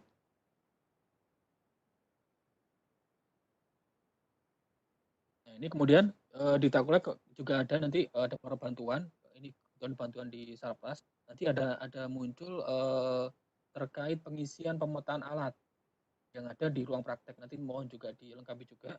Nanti jika Bapak Ibu belum mengisi ini serem ya, jika belum mengisi nanti akan ada notifikasi yang sudah tambah di bawah ini. Sekolah Anda terdeteksi belum melakukan pemetaan sarana prasarana yang terdapat pada laman sarpas.psmk.net. Karena ada para bantuan yang memang mewajibkan untuk mengisi sebuah aplikasi atau sebuah instrumen terlebih dahulu sebelum dapat rujukan seperti itu. Kemudian ini adalah contoh halaman pengajuannya atau kelengkapan dokumen. Nah, ini adalah halaman yang sama tadi. Halaman ini tidak bisa dibuka atau muncul screen yang tagihan tadi, berarti artinya bahwa Ibu mempunyai laporan harus segera diselesaikan baru bisa melakukan pengajuan baru. Dan pengajuan setiap tahun itu harus diulang. Jadi jika mengajukan tahun 2018 bukan berarti terus datanya aktif terus, tidak, karena kita per tahun untuk program. Ya, jadi artinya di sini pengajuan tidak lintas tahun. Itu pengajuan di menu kelengkapan dulu. Ini contohnya seperti ini. Ini dalam proses pengajuan nanti ada beberapa bantuan. Kan di kita bantuannya banyak tuh, ada COE, kemudian COE kan ada bantuan tadi. Ini pun setiap bantuan itu mempunyai kriteria masing-masing. Kalau misalnya Sarpas, dia harus mengisi aplikasi Sarpas dulu. Kemudian di bidang Sarpas seperti konstruksi, mesin dan konstruksi, COE untuk bidang proses dan konstruksi, itu mewajibkan mengisi aplikasi Sarpas dulu. Enggak, mungkin dari COE untuk bidang lain, dia wajib mengisi instrumen dulu. Nah, itu nomor 4 itu. Itu dari instrumen yang wajib dilengkapi sebelum mengajukan usulan bantuan. Mungkin gambarannya kalau misalnya di COE nanti akan ditanyakan terkait sertifikasi industri.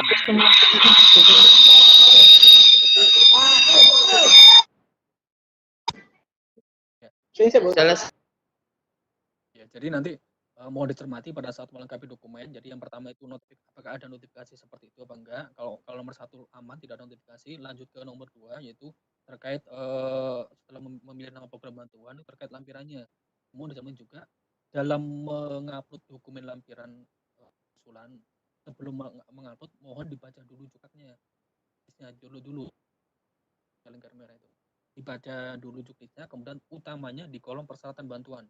Bahwa bisa menyimpulkan, oh ternyata dokumen dibutuhkan itu misalnya SK pengaturan kepala sekolah atau mungkin dokumen baru, nanti mengumpulkan dalam satu RAR atau zip dalam tujuan. Jadi jangan langsung semuanya dimasukkan dari profil sekolah, profil dapur, nggak perlu, dibaca dulu juknisnya, baru bisa membuat pengajuan. Kenapa seperti itu? Karena di sini dalam melampirkan file kita batasi satu kali pengajuan satu program bantuan itu maksimal 20 mega. Dengan format file yang diizinkan adalah RAR, zip, dan PDF. Jadi mohon terkait ukuran file yang boleh dilampirkan tersebut. Kemudian nomor 4 terkait form kelengkapan. Nah ini saya bilang di awal tadi, jadi setiap program bantuan mempunyai karakteristik yang berbeda-beda. Ada juga yang mewajibkan mengisikan instrumen atau lampiran kuesioner, ada juga yang tidak. Jika ada juga yang kuesioner jadi satu, yang nomor 4 ini bagian bawah, ada juga nanti yang dikirimkan di halaman beranda depan. Jadi biasanya yang dikirimkan di beranda depan itu instrumennya yang banyak.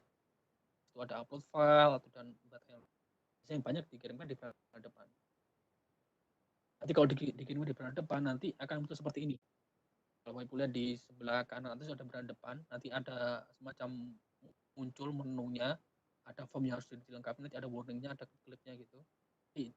Jadi artinya nanti setelah Bapak Ibu sekolah selesai mengajukan, mohon sering-sering login ke Takola untuk ngecek apakah ada instrumen, ada kiriman instrumen enggak yang dikirimkan oleh jawab untuk membantu tanggung jawab dalam menyetir atau menentukan soft list atau penerima akan muncul di beranda depan.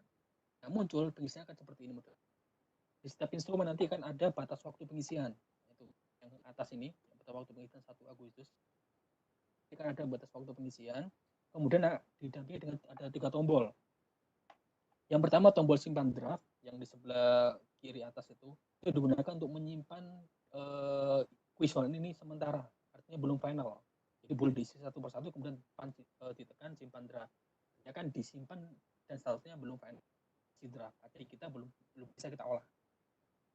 Dan kita bisa mengcross-check hasil pengisiannya dengan menekan tombol hasil pengisian, nanti muncul misalnya nomor berapa aja yang udah diisi. Kelihatan semua.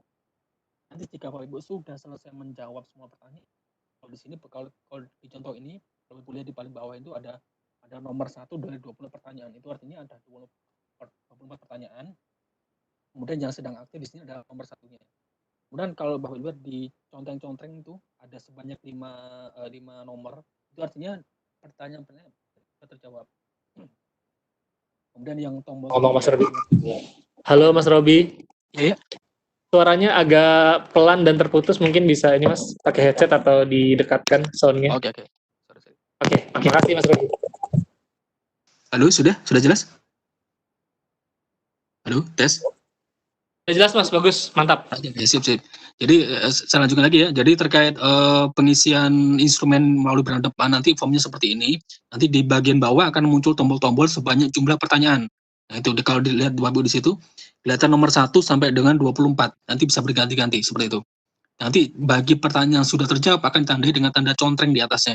Nah jika Bapak Ibu merasa sudah menyelesaikan semua pertanyaan, Bapak Ibu tinggal menekan tombol kirim seluruh isian yang ada di pojok kanan atas itu. Itu artinya Bapak Ibu sudah setuju memfinalkan isian tersebut, sehingga isian tersebut bisa kita gunakan untuk proses penentuan calon penerima bantuan seperti itu. Jadi intinya di sini adalah Bapak Ibu bisa mengingatkan ke operatornya, karena di sini loginnya ada login operator, ya. Untuk login ke Takola minimal 2 hari sekali. Paling nggak untuk ngecek apakah ada nggak instrumen yang dikirimkan ke saya, karena saya tadi mengajukan Banso E, mungkin sekarang ada instrumen A, kemudian nanti setelah dievaluasi, ternyata ada lagi dikirimkan lagi instrumen, mungkin dari pengelola program bantuan ingin mengetahui data lebih detail terkait sekolah Bapak Ibu, seperti itu. Jadi mohon sering login ke Takola minimal 2 hari sekali.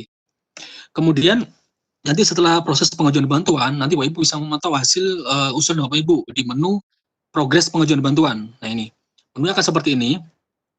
Jadi di kolom nomor 1 terkait program bantuan, file lampiran, kemudian pengisian instrumen, usulan PD itu otomatis terisi sesuai dengan usulan Bapak Ibu. Jadi kalau di sini sekolah ini mengajukan, misalnya ini nomor 3 ini, sekolah ini mengajukan bantuan langsung pemasangan tamatan atau job matching. Kemudian dia tidak melampirkan file attachment yang 20 MB tadi, tapi dia ada isi instrumen. Nah, itu lihat ada link untuk hasil pengisiannya. Kemudian di kolom usulan PD ini adalah jika program bantuan tersebut mewajibkan menyebutkan nama siswanya. Kayak seperti tadi, bantuan misalnya beasiswa. Itu nanti di Takul akan wajib menyebutkan nama siswanya. Nama siswa di Takul nanti akan nge-link ke Dapodik. Jadi kalau siswa tidak ada Dapodik, tidak akan bisa diusulkan. Seperti itu. Nanti otomatis. Kemudian di kolom shortlist sama SK nanti di proses otomatis oleh sistem, itu berdasarkan hasil analisis atau proses penentuan program bantuan, calon penerima program bantuan di kita. Nanti jika ada tandanya 1, berarti artinya Bapak Ibu sudah masuk ke shortlist, tapi belum tentu jadi penerima. Itu masih tahap shortlist saja. Nanti dari shortlist tadi, dievaluasi baru ditetapkan nomor SK. Seperti itu. Ya, jadi ada juga yang berhenti sampai nomor 1 itu aja, ada juga yang sampai ke muncul barcode nomor SK-nya, seperti itu. Kemudian terkait menu daftar bantuan diterima, ini adalah di sekolah ini adalah berisi daftar bantuan yang diterima oleh sekolah. Ini seperti saya jelaskan di awal tadi. Di sini muncul bantuan dari mulai tahun 2016. Nah, tapi yang ditekankan mulai tahun 2016 untuk tunggakan laporannya. Tapi saya ingatkan lagi, ada beberapa sekolah yang memang kita munculkan untuk tahun 2018 ke atas tuh kita munculkan tunggakannya. Karena itu memang kita mendeteksi di subditnya dulu, belum menerima hard copy-nya terkait laporan tunggakan tersebut. Di menu ini difungsikan juga sebagai pintu masuk Bapak Ibu sekolah untuk melaporkan proses pelaksanaan program bantuannya. Dan nanti diklik di salah satu program bantuannya atau di rumahnya ini, nanti akan muncul form-form seperti ini.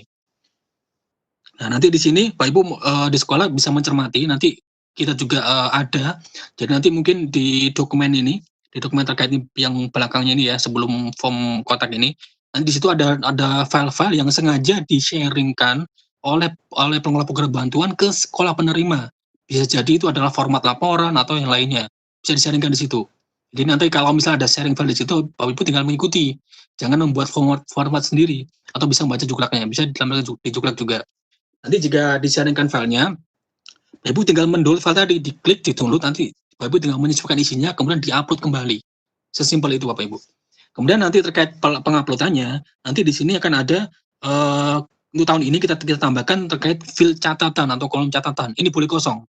Tetapi jika ada informasi-informasi yang terkait file yang mau dilaporkan, mohon dicatatkan di kolom catatan ini. Dan di sini kita batasi untuk catatannya maksimal 500 karakter. Nah, ini adalah contoh jenis-jenis laporannya. Nanti setiap bantuan bisa berbeda-beda. Ini saya contohkan versi komplitnya. Biasanya kalau bantuan sifatnya fisik, itu lengkap laporannya mulai dari laporan awal hingga laporan akhir 100% dan PAST. Kalau bantuan non fisik biasanya atau alat mungkin 100% saja, atau ada juga laporan progres. Nah, di Takola 2020 ini kita ada jenis-jenis laporan yang sifatnya boleh diupload lebih dari 1 kali dan tidak akan menimpa dokumen sebelumnya. Kalau Ibu cermati kemarin, misalnya bantuan laporan awal itu begitu diupload sekali, kemudian dia ngupload yang kedua, otomatis yang nomor pertama atau yang awal itu otomatis tertimpa. Tapi di sini di 2020 nanti akan ada beberapa laporan yang memang tidak tertimpa. Misalnya laporan dalam bentuk video. Nah, video progres pelaksanaan atau mungkin laporan progres lainnya. Contohnya seperti ini. Ini saya contoh mengupload laporan video. Judul jenis laporan adalah video bangunan. Saya catatkan misalnya video progres 50%, misalnya seperti itu. Nah, nanti akan muncul 2 kali seperti ini. Itu artinya file tadi itu jenis laporan tadi itu boleh diupload lebih dari 1 kali. Jadi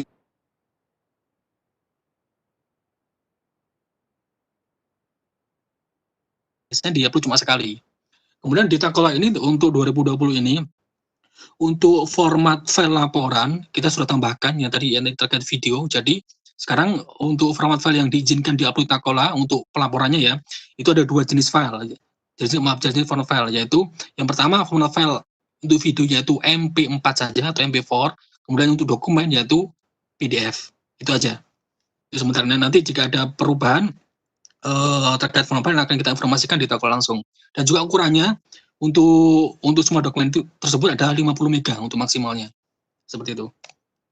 Kemudian nanti di setiap file kita juga sudah identifikasikan, jadi tidak boleh Misalnya untuk jenis laporan video, itu mengupload file PDF itu tidak boleh, otomatis tertolak oleh sistem. Jadi mohon dicermati. Jadi begitu mental seperti ini jangan langsung panik, dibaca dulu notifikasinya. Karena biasanya sekolah keburu panik. Pak, saya nggak bisa lapor, akhirnya nggak mau melaporkan. Atau akhirnya diundur, hingga tercatat sebagai tunggakan, seperti itu. Jadi mohon jika ada notifikasi, dicermati dulu informasi yang ada di notifikasi tersebut. Kalau seperti ini berarti dia berusaha mengupload file PDF yang harusnya PDF tapi diupload dengan format lain. Dia akan muncul notifikasi seperti ini. Kemudian terkait BHST, ini memang ada beberapa bantuan yang sengaja memisahkan BHST. Harusnya kan BHST kan jadi bagian dari laporan akhir atau laporan 100%. Memang biasanya untuk mempermudah proses rekapitulasi untuk pengajuan BHST, itu biasanya pada ujian bantuan itu memisahkan antara laporan 100% dan BHST yang diupload secara terpisah. Nah, untuk BHST yang diupload secara terpisah ini, sistem otomatis mendeteksi dan Bapak Ibu wajib memasukkan nomor BHST-nya sama tanggal BHST-nya, itu wajib. Jika tidak diisi, otomatis tertolak. Dia nggak akan bisa diupload seperti itu. Jadi untuk berita acara timah nanti mohon jika yang lalu belum diperiksa atau belum dievaluasi, masih ada kemudian Bapak Ibu untuk mengupload ulang dan menyertakan nomor BHST dan tanggal BHST-nya. Kemudian terkait proses evaluasi laporan nanti, mohon Bapak Ibu mengingatkan kepada operatornya sebelum memperbarui, jika laporan tertolak ya, sebelum mengupload ulang laporan barunya atau perbaikannya, mohon mencermati catatan perbaikannya dulu. Jangan asal diupload, nanti akan muter aja. Misalnya kemarin di awal kurang poin A, B, C, nyata di updatean baru poin B saja, yang A sama C belum di-update. Dia akan tertolak lagi sama, seperti itu. Kalau bisa dilengkapi dulu baru di-upload. Kemudian juga terkait pelaporan juga nanti mohon Bapak Ibu juga menyertakan terkait foto kegiatan. Nah ini nanti kemarin karena ada beberapa informasi atau ada pertanyaan, Pak, di yang halaman awal tadi daftar bantuan tuh kenapa barnya atau garis birunya tidak penuh. Nah itu biasanya sekolah lupa mengupload foto kegiatan. Foto kegiatan ini yang angka 0%, 25, 50 sama 100 ini tidak mewakili jenis laporan, ini adalah jenis progresnya. Kalau misalnya bantuan fisik mungkin dari mulai 0% pemasangan fondasi hingga 100% hingga penyelesaian bangunan. Kalau misalnya bantuan fisik misal dari mulai foto rapat perencanaan hingga foto pelaksanaan kegiatan, bisa seperti itu. Diupload di sini untuk dalam bentuk gambarnya, setelah diberi catatan. Mungkin dari saya sekian, nanti jika ada pertanyaan bisa dikontakkan ke Takola, nanti di halaman depan di beranda Takola itu ada kontak kami atau kontak dari admin provinsi, bisa kontak ke beliau-beliaunya atau langsung kontak ke kami, ada di bagian bawah dengan saya atau dengan Pak Doni. Dari saya akhiri, terima kasih. Wassalamualaikum warahmatullahi wabarakatuh. Waalaikumsalam. Terima kasih Mas Robi atas paparannya tadi tentang Takola, dan ini Bapak Ibu semua kepala SMK sudah harus mulai familiar dan terbiasa dengan aplikasi Takola karena memang semua bantuan terpusat di sini. Nah, ini sudah ada beberapa pertanyaan yang masuk. Mungkin sebelumnya bisa terhubung dengan Pak Haryono, Mas Bidang Strategi. Pak Haryono, apakah sudah terhubung, Pak? Oke, baik, Mas Agus. Suara saya. Ini di chat ada beberapa pertanyaan, Pak. Ada sekolah yang bertanya tadi kan syarat dari Pak Direktur ini untuk dapat bantuan pemerintah harus perkawinan massal atau pernikahan massal, link and match dengan industri. Pertanyaan dari salah satu sekolah di Bangka Belitung tadi, mereka tidak punya industri besar, Pak. Bagaimana ini untuk link and match dan proses magangnya kalau tidak ada industri besar di daerah? Lalu syarat kedua kan tadi ada pelatihan kepala sekolah. Ada juga yang menanyakan tadi tentang kapan pelaksanaan dan mekanisme tentang pelatihan kepala sekolah yang dijelaskan Pak Direktur tadi, Pak. Monggo Pak Haryono. Oke, terima kasih Mas Agus. Saya coba mungkin secara acak saya menjawab ya. Dari Pak Julianto SMK Geraha Madinah ya, terkait dengan penguatan kepala sekolah yang nanti akan dilaksanakan melalui workshop. Informasi sekarang ini mengalirnya second to second, Pak. Jadi dari detik ke detik, dari menit ke menit, tidak lagi dari hari ke hari, dan sekarang ini karena inisiasi ini diprogramkan oleh Pak Direktur Jenderal secara langsung, oleh karenanya mohon mengikuti setiap informasi dan perkembangan yang ada, khususnya kaitannya dengan program-program yang ada di Direktorat Jenderal Pendidikan Vokasi. Oleh karenanya nanti Silahkan lihat websitenya Dijen Diksi ya Pak ya. Namun demikian pasti kita akan menginformasikan melalui Dinas Pendidikan Provinsi. Nanti UP-nya Kepala Bidang SMK, oleh karenanya bisa menanyakan hal tersebut kepada Dinas Pendidikan Bidang Provinsi. Itu terkait dengan penguatan kepala sekolah. Sebagaimana tadi diinformasikan bahwasannya rencananya jadwal kegiatan akan dilaksanakan pada hari Sabtu. Pada hari Sabtu minggu ini. Jadi Sabtu lusa dan Sabtu depannya lagi Pak. Mohon dicermati, diikuti informasi-informasi yang sekarang sedang berkembang. Yang kedua terkait dengan pertanyaan dari ini Ibu atau Bapak ini ya? Ini Ibu atau Bapak ini? Zaryati Zakaria, mungkin Ibu ya? Halo Ibu, bagaimana kabarnya? Mudah-mudahan selalu sehat Ibu. Satu kondisi yang barangkali kita sama-sama tahu bahwa kondisi Indonesia itu secara demografi disparitasnya sangat tinggi. Ada yang sangat kota, metropolitan, bahkan megapolitan, tetapi juga ada yang jauh terpencil.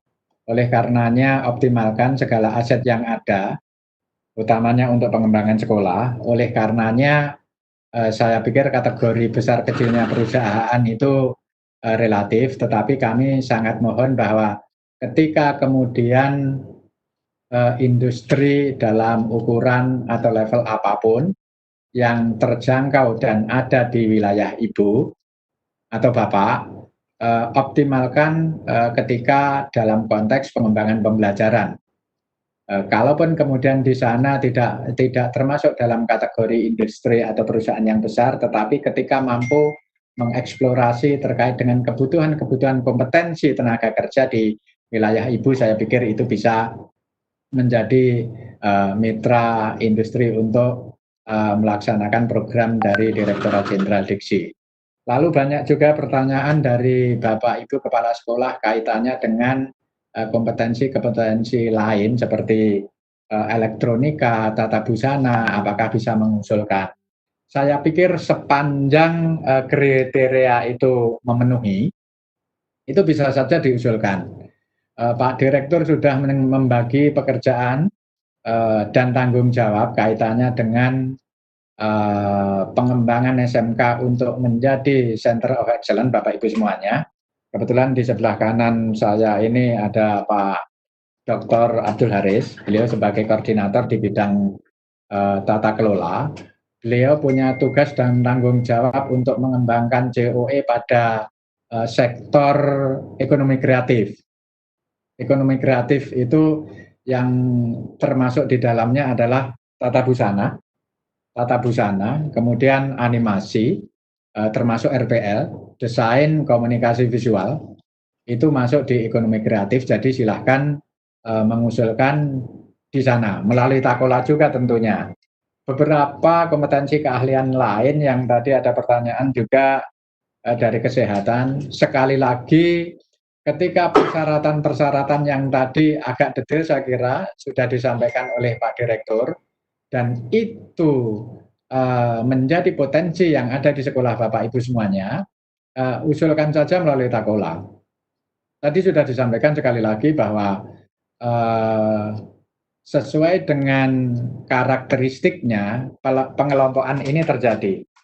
Jadi hal-hal yang sifatnya hospitality, layanan, keramahan, contohnya perhotelan, kemudian tata kecantikan yang itu bersentuhan langsung ketika kita menghadapi customer, itu masuk di kelompok hospitality. Itu tanggung jawab dan tugasnya ada di bidang peserta didik. Lalu kemudian untuk permesinan dan konstruksi, tugas dan tanggung jawabnya diserahkan kepada bidang sarana prasarana.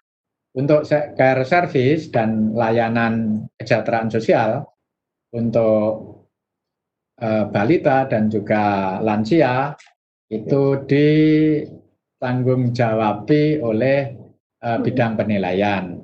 Tadi sudah saya sampaikan untuk ekonomi kreatif ada di Takola, jadi himbauan kami kepada Bapak Ibu Kepala Sekolah yang punya kompetensi keahlian dengan persyaratan yang mungkin bisa masuk dalam kategori untuk sekolah penerima bantuan untuk pengembangan COE, silahkan saja mendaftar. Begitu Mas Agus, terima kasih.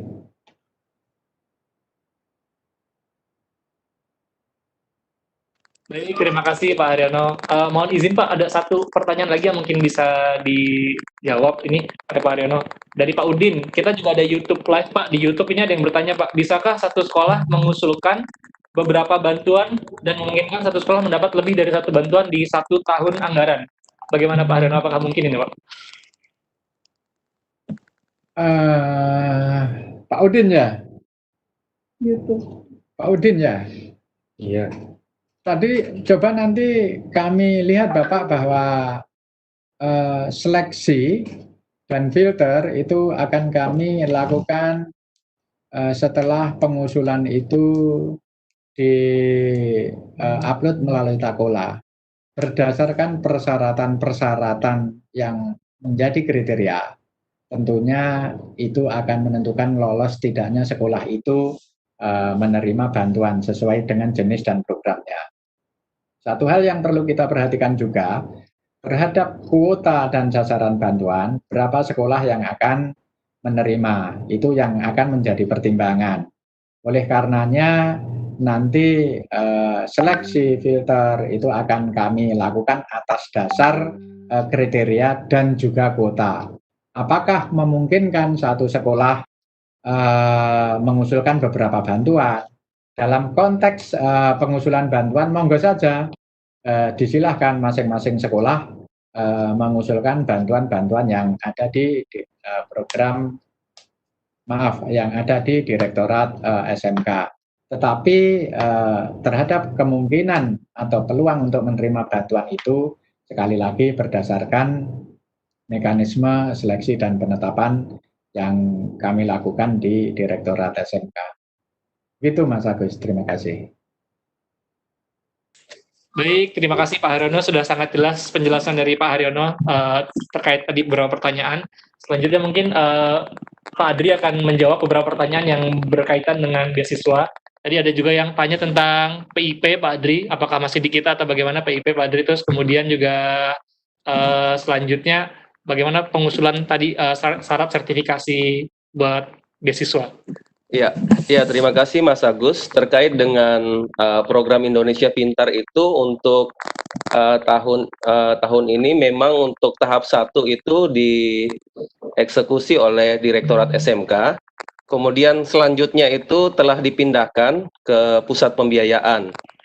Dan terkait persyaratan penerima beasiswa, mohon Mas di-share halaman 26. Tadi sudah dijelaskan. Ada di halaman 26 bahwa itu persyaratannya yang pertama diusulkan melalui usulan SMK atau melalui aplikasi Takola atau melalui Dapodik dengan memperbarui status kelayakan sebagai penerima bantuan. Kemudian yang kedua, sekolah yang terdaftar itu harus terdaftar di Dapodik dan memiliki NPSN. Kemudian yang ketiga, siswa SMK aktif memiliki NISN untuk beasiswa bakat program keahlian khusus atau siswa yang memiliki prestasi dibuktikan dengan sertifikat.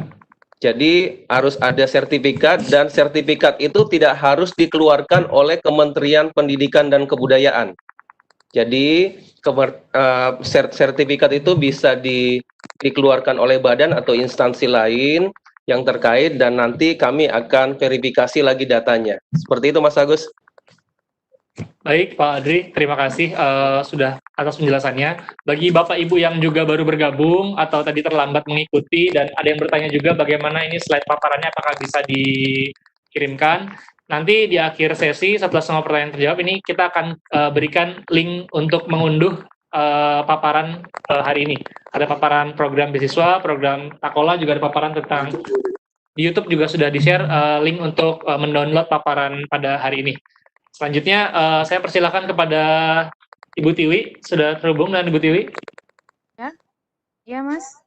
Ini ada beberapa pertanyaan tentang ekstrakurikuler, Mbak Tiwi, di YouTube Live juga, dan ada di chat juga tadi ada yang menanyakan. Iya. Monggo Mbak Tiwi. Terima kasih Mas Agus terkait dengan pertanyaan dari Ibu Sri Wahyuni ya di YouTube chat. Itu untuk ekskulnya apakah ada pembatasan dan bagaimana prosedurnya. Dan kalau kita mungkin bisa ditayangkan Mas kembali persyaratan penerima bantuan. Di sana terdapat poin kedua, memiliki prestasi ekstrakurikuler dan intrakurikuler dalam 3 tahun terakhir. Artinya di sini Bu tidak ada batasan untuk ekskul apa yang dikembangkan atau ekskul apa yang diajukan. Karena nanti kami akan meminta Bapak Ibu mengisi ada formnya nanti di Juknis yang lebih lanjutnya.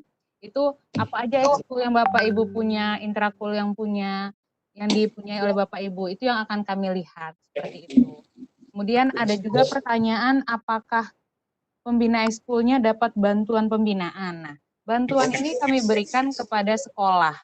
Artinya alokasi anggaran digunakan sebagaimana tadi ada 4 poin, ada untuk alat dan bahan penunjang, pelaksanaan kegiatan, pelibatan narsum, pelatih, guru pendamping, dan di dalam kegiatannya dan pelaporan. Artinya nanti sekolah mengajukan di dalam rencana anggaran yang akan dilakukan oleh sekolah seperti itu. Jadi tentu saja untuk porsi pembina ekskulnya, nah nanti itu akan dijelaskan lebih lanjut di sosialisasi khusus terkait dengan bantuan ini.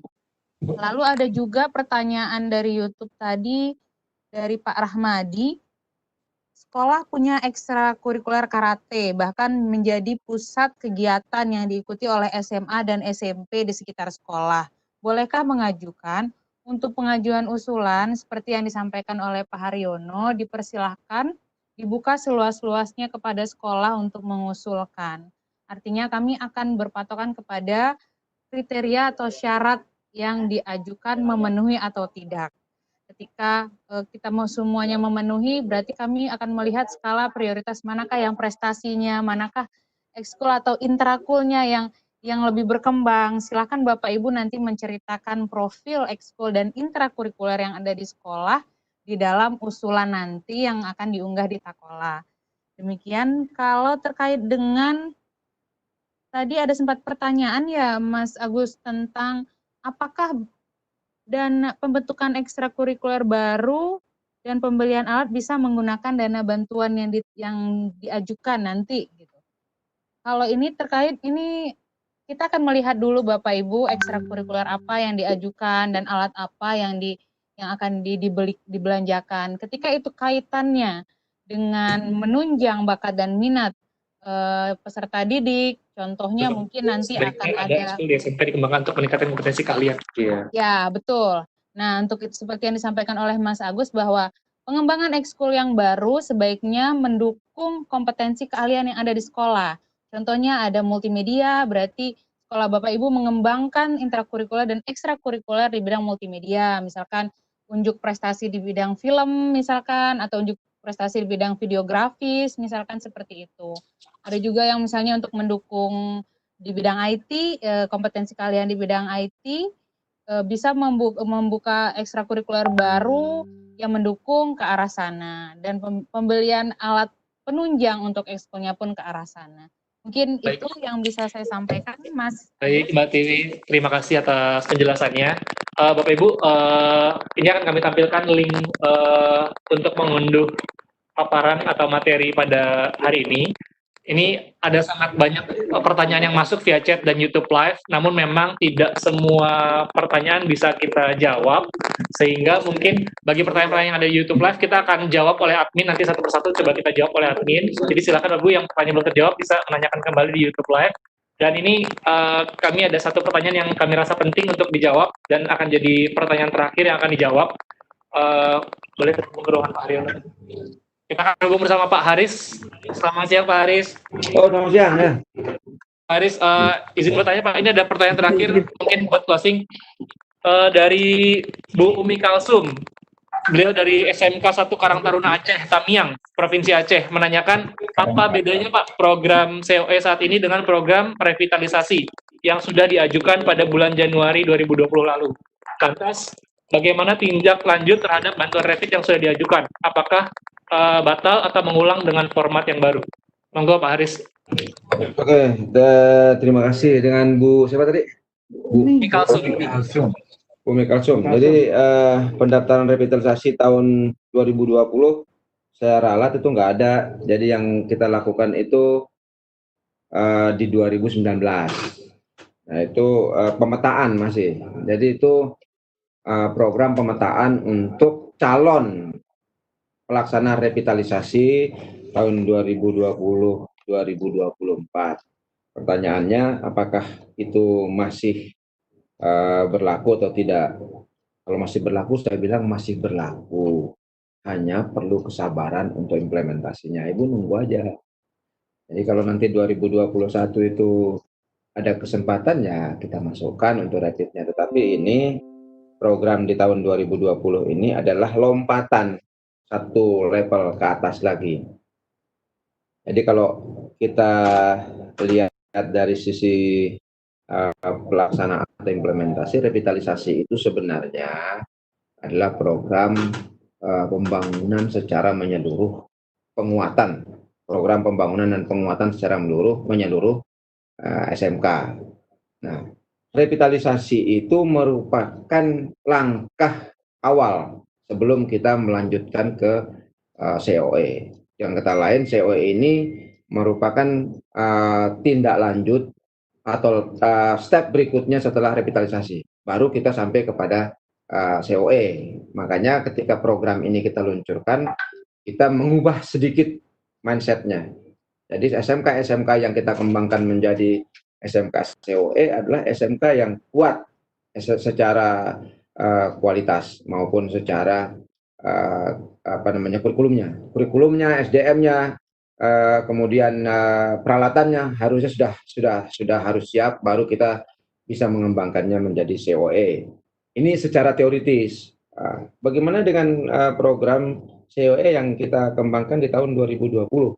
Apakah masih berpijak kepada revitalisasi yang sudah dilakukan? Sebagian besar saya bisa jawab, sebagian besar calon revitalisasi yang kita ajukan di tahun 2019 itu bisa mengajukan diri menjadi salah satu pelaksana COE atau Center of Excellence. Namanya Center of Excellence, jadi pasti sekolah-sekolah yang mengajukan diri sudah yakin betul, sudah mampu melakukan kegiatan-kegiatan yang sesuai dengan persyaratan-persyaratan yang kami lakukan, yang kami berikan, yang kami persyaratkan di dalam memilih sekolah itu menjadi calon pelaksana Center of Excellence. Saya kira ini perlu kita sadari sama-sama. Jangan sampai nanti kemudian kita mengatakan bahwa saya sudah mendaftar menjadi salah satu calon revitalisasi di tahun 2019, tetapi kenapa saya tidak dipilih? Di tahun 2019 itu sekali lagi saya sampaikan bahwa itu merupakan pemetaan. Jadi sekolah-sekolah yang kita panggil pada BIMTEK di tahun 2019 itu kita minta menyusun RIR atau rencana induk revitalisasi sebagai pedoman untuk pelaksanaan kegiatan di tahun yang sekarang. Nah, pergeseran mindset yang terjadi pada saat ini juga pasti akan berpengaruh pada pelaksanaan rapid di tahun yang sekarang maupun yang akan datang. Nah, inilah sebenarnya yang kita lakukan. Sehingga sekali lagi saya katakan bahwa COE merupakan kelanjutan dari revitalisasi. Mudah-mudahan penjelasan ini bisa memberi jawaban kepada kawan-kawan di seluruh Indonesia yang sudah kami panggil pada tahun 2019 untuk melakukan BIMTEK revitalisasi atau penyusunan RIR untuk revitalisasi. Nah, tetapi tetap itu masih kita jadikan sebagai pedoman. Saya kira itu Pak Har, Pak Yuli, Pak Andri, dan kawan-kawan di acara ini. Terima kasih. Terima kasih, itu saja. Oke. Terima kasih kepada Pak Haris atas penjelasannya tentang Revit dan COE tadi. Semoga dipahami oleh Bapak Ibu Kepala Sekolah yang sudah mendengar paparan tadi. Baik Bapak Ibu semua, jam sudah menunjukkan jam 12:09 di waktu Indonesia bagian Barat. Ini sudah akhir daripada kebersamaan kita.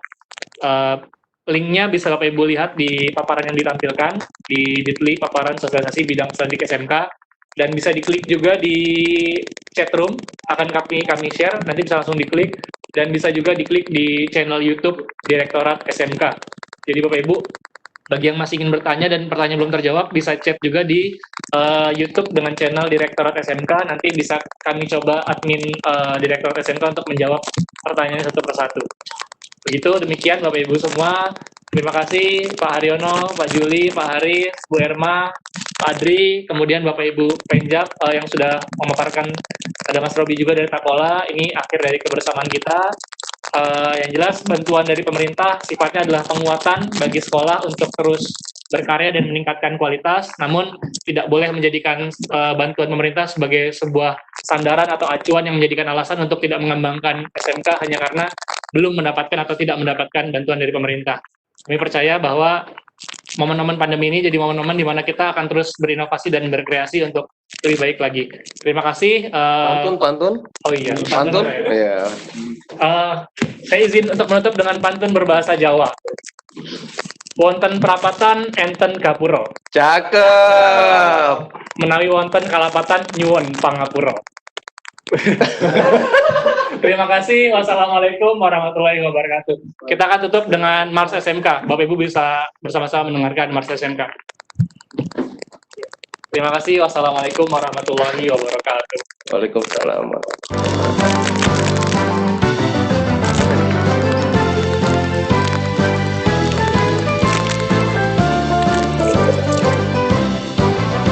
SMK bisa, SMK hebat, bermutu dan berkarakter kuat, berdaya saing dalam bekerja, tampil mandiri penuh cita.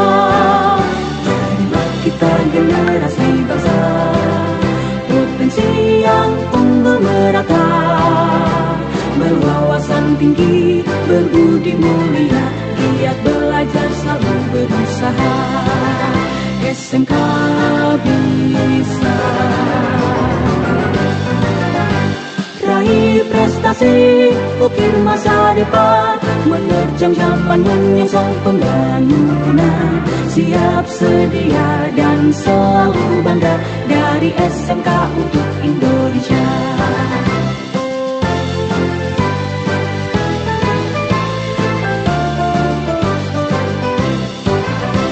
SMK bisa, SMK hebat, bermutu dan berkarakter kuat, berdaya saing dalam bekerja, tampil mandiri penuh cita. Jadilah kita generasi bangsa, potensi yang unggul merata, berwawasan tinggi, berbudi mulia, giat belajar selalu berusaha. SMK bisa raih prestasi, ukir masa depan, menerjang zaman menyongsong pembangunan, siap sedia dan selalu bangga dari SMK untuk Indonesia, dari SMK untuk Indonesia, dari SMK untuk Indonesia.